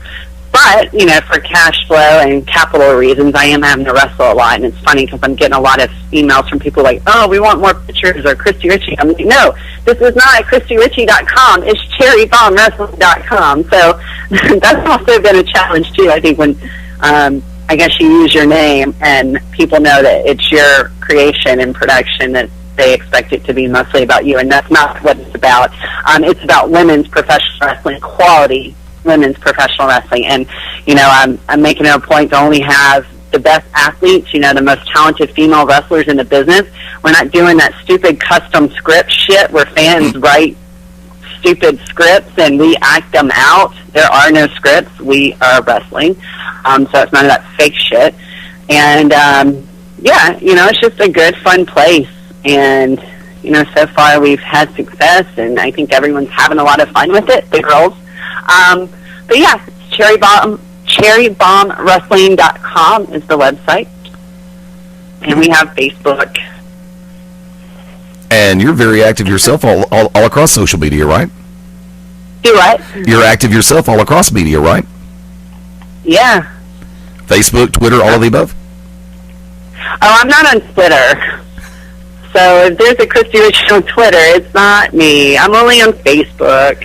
All right, you heard it here. If there's a Christy Richie on Facebook, guess what? It ain't her. I mean, on Twitter, it ain't her. No. I have Facebook. I don't have Twitter. Yeah, I tried to correct myself real quick. Sometimes it works, sometimes it doesn't. Mabo, come on back in real quick. Now, I don't know how well known this is. And of course, anytime it's on Wikipedia, you got to take it with a grain of salt. But I've seen it in other places too. Now, we're gonna go even further back to when you were a young Christy Richie, and you. What? Am I young? Oh, I'm sorry, a child. I'm kidding. All right. You attended Sunday school with someone who is both well known in the world of professional wrestling, and their dad is hugely known in the world of professional wrestling. You want to enlighten? Yeah, so I'm from Clinton, Mississippi. We went to a church called Morris Heights, and Teddy DiBiase Jr. was in my Sunday school class. And, God, he was so cute. Oh, my God, I was young, but he was really cute. So I grew up, for a few years. We were just in the same Sunday school class, and I was infatuated with the fact that his father was $1 million man. It was the point in my life. I was really young. My mother didn't let me watch it on TV, but I would sneak after she went to sleep every once in a while, or if I was in my bedroom at night. I knew exactly what time it came on, and I would turn on the TV and watch it, and so I'd hear her coming down the hall or something, then I'd change the channel really quick. So I just think being, a kid and having this star, that was someone you saw on a weekly basis was like the coolest thing ever, just stuff like that doesn't happen to everyone. And, that's a lot of where my interest came, of wanting, honestly, if I wouldn't have been in that Sunday school class, I probably never would have been intrigued by professional wrestling. Never. So I definitely would say that has a lot to do with why I got into professional wrestling and why there was such a huge interest there. Wicked Nemesis, come on back in. Anything you'd like to say to the Rockettes before you get offline, Miss Richie? Bitches, be ready. I'm kidding. This is one thing that's really interesting about Tasha and I. Tasha would have like this rant and rave about, hey, this is a really whatever. And I think this is going to be interesting about our tag team because we are so different in personalities. Like, I'm not by any means comparing myself to Ricky the Steamboat, but I don't know if y'all remember Ricky the Steamboat ever trying to be a heel, how that never really worked too well for him. No, never did. Yeah, I'm kind of like that, you know. I don't know. Tasha sometimes can bring out the mean in me, so we'll see. But I'm very much babyface material, that's for sure. I enjoy the excitement of wrestling, you know, and I enjoy being excited in the ring, and you know, having tons of energy. So we'll see. You know, as far as the Rockettes, I mean, I'm a little surprised they took the challenge, to be quite honest. Being, you know, we are who we are.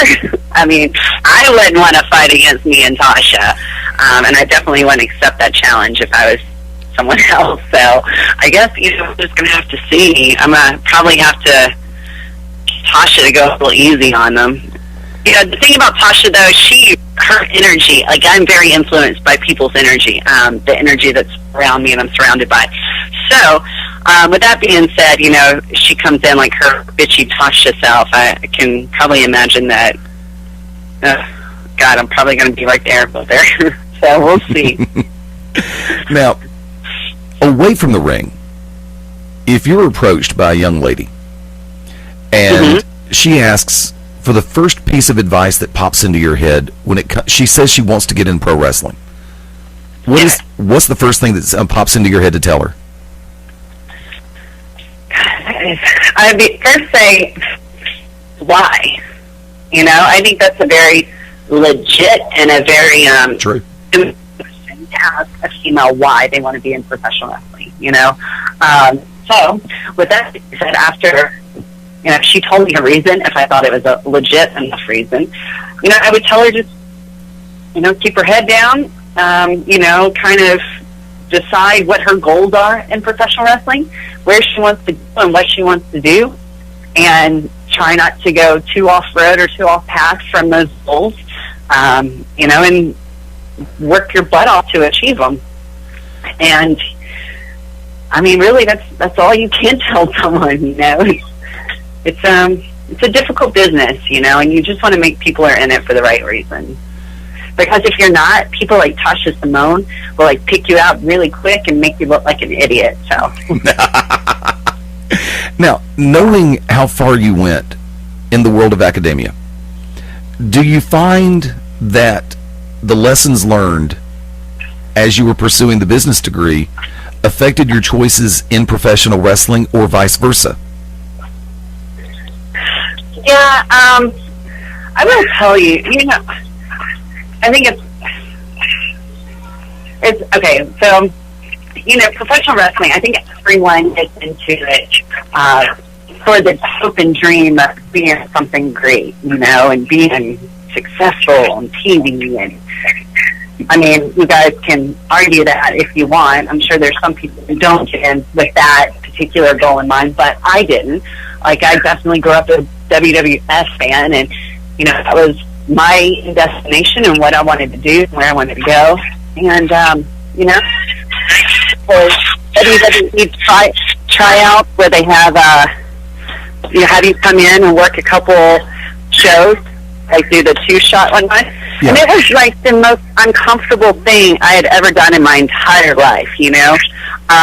It just made me feel really out of place, like I wasn't welcome. And it took everything I appreciated about professional wrestling and just flushed it down the toilet, you know? Like, it's not a place I wanted to be. And that was not the reason that I got into professional wrestling. I realized it at that very point. That I got into professional wrestling because I loved it and I enjoyed it, and I wanted to feel like I belonged here. And my first time working for WWE, I did not feel like I belonged there. So I never, ever pursued that again. And that was a little bit disappointing for me, you know, realizing it at that moment that I was never going to do that because I was never going to compromise myself and the reason, my love for the business, to make it to TV. So that was disappointing. And I think in my professional life, I've been able to handle things a lot better because of that. Like, you know, the job market's very competitive, you know, people with MBAs versus people with their bachelor's plus people with years of experience. You know, you're all competitive against each other. Right. And, you know, I haven't got every single job that I've ever wanted, you know, and it's helped me to say, hey, you know, I've been through this before. I know this experience, and then one day I'm going to find my niche, and I'm going to be in the place where I'm most comfortable with and where I want to be. And that's something that professional wrestling taught me, you know. So, and vice versa, learning to treat professional wrestling as a business, not as a hobby. But, you know, people treat you with respect, you know, and this is a business at the same time, you know. So representing it like a professional and not like some crony off the street is important, you know? Yes. Understand completely. Mabo, one last round with Christy Richie. One last round. If you could face anyone in the ring, past or present, who would it be? If I could have anyone in the ring? Yes. Oh, man. I mean, God, there's so many women I think I would have absolutely loved. Oh, I mean, Wendy Richter definitely stands out in my head. I think she's been my all-time favorite. And then you have, like, Sherry Martel. And, I mean, so many fabulous women of the past that I think I have tremendous respect for. And just, I mean, I still probably once a week watch YouTube videos of those two ladies. I mean, they're just amazing. And to have had the pleasure to wrestle one of them would have been awesome. So, yeah. Wicked Nemesis, one more round with Christy Richie. Who is your favorite person to watch today? Today. Let's see. I mean, and the only reason that's a difficult question for me because I'm not too up to date with like what's going on WWE or TNA or any of that stuff. So No, hold on. Everybody always thinks I'm talking about WWE and TNA. No, I'm talking about, I guess I should say on the indie scene. Because you have a lot of... definitely, yeah. Sorry. Definitely Tasha Simone. I mean, that woman can work a crowd and can work an interview, or, I mean, I'm not too sure, honestly, it's even a work. I think she works the hell out of me. Like, she is, I mean, I can't even put it into words. Like, she is so talented, like, so deep in talent when it comes to not only the technical craft of professional wrestling, but just to the whole package. And you have to respect that. And I do enjoy watching her. She's amazing. If I may, first off, I want to say thank you very much for being generous with your time tonight. It is a definite pleasure and an honor to have you on board the show. The door is definitely open. We would love to have you come back on anytime you get the opportunity. It would be greatly appreciated. In addition to this coming Saturday night, Lebanon, Tennessee, November the 3rd, tag team action. You and Tasha Simone taking on the Rockettes for NWA Top Rope. Any other appearances in the near future that you'd like to mention? Yeah, you know, not right now. I take bookings very selectively these days. You know, I have a few offers that I'm considering. Mexico, maybe, but God, I just can't myself do it. I'm not going to talk about it. But yeah, I mean, I have some things working, and you know, the Cherry Bomb Wrestling website will always have updates on my upcoming shows. So I would say keep checking www.cherrybombwrestling.com, or we also have a Cherry Bomb Wrestling fan page on Facebook. So check those two. Okay, and you said you also have your personal Facebook account that people can keep a track on. I think you've reached your limit as far as people being able to log in, right? Yeah, but you can subscribe, you know, and I don't think it's a private page. I'm not too sure. So if you subscribe, you get all the updates and everything. So. Well, first off, I really wish I could be there, and I think I speak for all three of us. We wish we could be there this coming Saturday night in Lebanon, because it's going to be a tremendous night.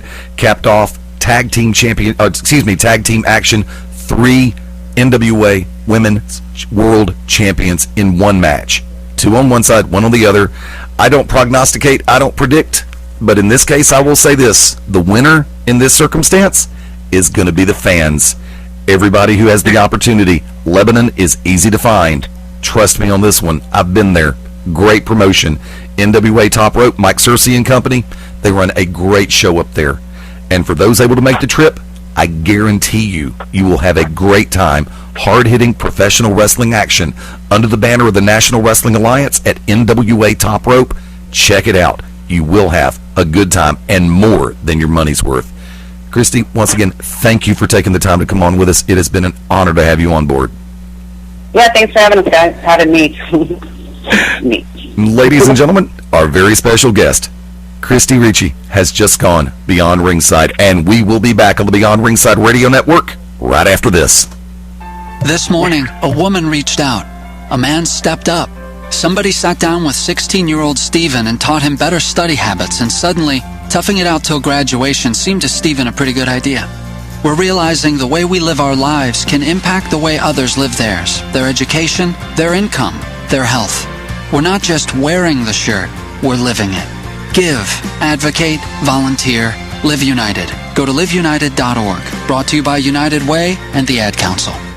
This is Vengeance David Fuller, and you're locked in to Beyond Ringside. Hi, this is John Andrasik of Fight for Fighting, here for RAD, the entertainment industry's voice for road safety.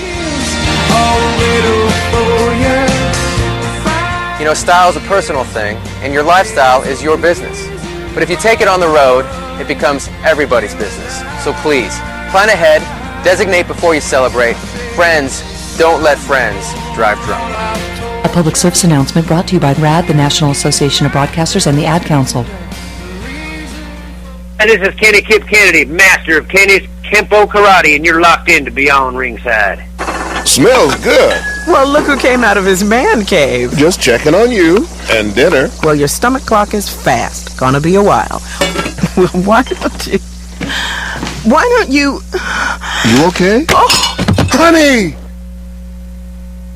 2 out of 3 people with diabetes die of a heart attack or stroke. But you can lower the risk. Ask your healthcare provider how. For more info, go to diabetesactnow.org. Brought to you by the American Diabetes Association and the Ad Council.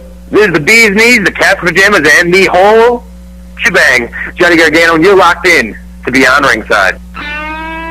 Hey, how you doing? This is Joe Walsh. I'm speaking on behalf of RAD. It's okay to rock and roll, right? But don't drive home drunk. If you're drunk, call me up. I have a limo. I'll come and get you. Sleep all day, out all night. I know where you're going. I don't think that's A public service announcement brought to you by the U.S. Department of Transportation, RAD, the National Association of Broadcasters, and the Ad Council. Hi, this is Voodoo Lily with Birmingham's Tragic City Rollers, and you're locked in to Beyond Ringside. When planning your next party or special event, insist on the best. Full Range Entertainment is a professional entertainment company providing a full range of services. From professional disc jockeys and MCs to catering and photography, when the details of your special day must be perfect, call us first. Wedding receptions, corporate parties, school functions, birthday celebrations, and more. We also have Birmingham's largest selection of karaoke tracks available. With over 40 years combined experience, Full Range Entertainment can provide you with the talent and professionalism you need and deserve to make your next event one you'll never forget. For more information on the full range of services we offer, call 533-HITS. That's 533-HITS. Or check us out on our website at fullrangeentertainment.com. Hi, NBA forward Kevin Durant from the Oklahoma City Thunder, here with Bugs Bunny and Daffy Duck to remind you to get moving every day. Because when you get moving an hour a day, you'll have more energy to do the things you like to do. And that's a slam dunk. Whether you like to shoot hoops like me, skateboard, ride a bike, or dance on your roof, be a player. Get up, play, and move it your way. Head online to get tips on great ways to get moving every day. Check out how to be a player at letsmove.gov. A message from the Ad Council and HHS. Oh, yes, this is Paul Bear, and some people call me Percy Pringle III. You're locked in to Beyond Ringside.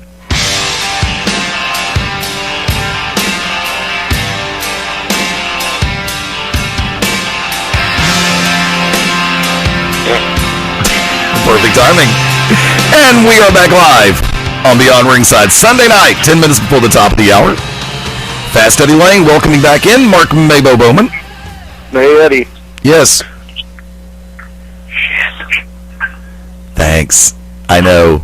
That's going to be time in production. You love that, don't you? Wicked Nemesis, come on back. And you're locked in to the Beyond the Ringside. Okay, that works too. Meanwhile, back at the ranch, thank you very much. Tremendous night. Tremendous night. Brand new NWA Women's World Champion Casey Carile coming on board with us this evening. Professional wrestling star, multi-time champion, Christy Richie coming on with us this evening. And partying legend, Christy Richie. Yeah, I'm one of those skeptical types. I'm sorry, I'd have to see that to believe it. I'd have to see that to believe it. Fingers crossed this is going on YouTube. Say what? So fingers crossed this is going on YouTube. Because I'm going to take, well, I don't know, it's over 2 hours because obviously the editing thing won't allow me to upload anything to the editor over 2 hours, which I had no idea. I was going to take that out and put up the Christy Richie interview about her partying because it is synonymous. And when I mean synonymous, I mean it's very related. The woman is a legend in the ring, and her partying exploits are just as notorious. You know, I wonder sometimes if people really know how to take us. And that's a shoot. Because... Take my wallet, please. Take my wallet, same damn thing. Take my wife, for example. There you go. Take my wife for target practice. Firing squad. Ready, aim, fire. I've worked every promotion on demand, just so for every interview, so I don't have to drop that in. No, but seriously, and you know, we have a lot of fun doing this show. We genuinely do. And there are moments where we will lay a question out there or make a comment that I wonder if people actually genuinely understand whether or not if it's going to be a serious question or a comedic question or just one of those off-the-wall moments like Mabo talking about a stiff tube sock. Hey, what can I say, dude? You know, if I see something I like, I'm gonna freaking yank my crank when I get the opportunity, dude. Come on now. Want to remind everybody you can find us on Facebook, facebook.com/Beyond Ringside Live, and on Twitter at Beyond Ringside. One word, run it all together. 8 minutes before the top of the hour, and we are bugging at the top of the hour. I want to let everybody know real quick, up and down the affiliate line, that Global Championship Wrestling's GCW Radio will be broadcasting live this coming Tuesday night, 8 p.m. Central, 9 o'clock Eastern. The regularly scheduled broadcast this evening has been put on hold until Tuesday. Scheduling situations in play. The four primary members, yours truly, Ted Guinness, O'Hagan, and J.J. Tanner. Real life circumstances come up, work circumstances come up, and as in job circumstances come up. So, and for O'Hagan, it's a road trip. He's in Atlanta at Hell in a Cell, which we never did predictions, but you know something, under the circumstances, I'm perfectly cool with it. Because we don't have to talk about WWE. We don't have to talk about TNA. We enjoy talking about ROH. No, hold on, real quick before, because I know we're about to go off the air. Yes. I do want to talk about TNA. I'm choking on my own hatred for it right now. Okay, run it. So horrible. So horrible this past week. I don't know if either of you watched it. I tried. Oh my God! And then they had a late late in the career of WCW kind of gaffe where they're doing something and all of a sudden you just hear somebody go and cut. Yeah, I heard that. Oh my God! Everything was and then they had Hootie the Owl, Jeremy Borash, and some new guy doing the first hour, and oh my God! In the beginning with Jeff Hardy just walking, and it was like a voiceover in his head. It was like some kind of movie. And I was just, oh my God! Every aspect of it sucked. I will agree. It was. I mean, seriously, Jeff Hardy. Kurt Angle is a machine. I respect James Storr, but he drinks too much. Once an asshole, always an asshole. I mean, really? Did we need some kind of art house, voiceover filming? Abstract horse crap is what it was. Huh? Abstract horse crap. It was just the entire production was just so stupid, and then it really reminded me of like the last year of WCW. It really did. I think it was worse. Wicked, did you catch it? 4 minutes. Wicked, did you catch it? Mark Mabo Bowman, last call. Ain't gonna last calls because we all know why we're trying to go leave. That was my last call, was how horrible TNA Impact Wrestling sucked. Wicked Nemesis, last call. First off, he's already Walking Dead, dude. Yeah, pretty much. I think he's already getting ready to tune in for Walking Dead, which is the reason 2 out of the 3 of us are leaving. First off, I want to say thank you again to Casey Carile for coming on, to Christy Richie for coming on. Tremendous to have both of them on, and there has been a concurrent theme running, and we will hear. Hey guys, there he is. I could unmute the tablet for some reason. Okay. Really, last call is this. Go out support local independent wrestling. Thank you for everybody that was at GCW Southern London's Fan Fest last night. Lucky Charms stood tall above everybody as they should. Thank you, Casey. Thank you, Christy, for coming on. Thank you once again. Independent wrestling is still there, and it is the spinal and backbone of this great business. Sorry. Go ahead and do shameless plugs while you're at it. At wickednemesis.com this Wednesday, the to be determined show, TNT-radio.net, 9 p.m. Central Standard Time. Wicked Nemesis Enoch on Facebook. The Unlucky Charms, the Merchants of Death, both have Facebook fan page, as also the Wicked Nemesis has one, which is myself. So, and thank you to everybody that has tuned in tonight. Mabo, Wicked Nemesis. Say what? That's a YouTube Wicked Nemesis. Okay. You should change your name now, so go. Mabo, shameless plugs. You all know my shameless plug. I want to pass my shameless plug to Wicked Nemesis for simply say, Wicked, how do you feel about people who come up to you at events and use your shoot name? Oh, that's stupid. One-eyed cow. And she said it like 5 times, and I ignored her. And finally, I just stopped. I think Eddie had walked off, and I'm sure if he's heard any of the production that was done during intermission, he can hear me cuss her out. But that's so stupid. And you know who I blame? I blame Bishop for that, because Bishop was the one that went up and talked to that heavy-set cow with one eye and her retarded son that needs to be locked up in a mental institution. We probably have shock therapy. Yeah, I heard you openly state, I'm not going to answer if you keep using my real name.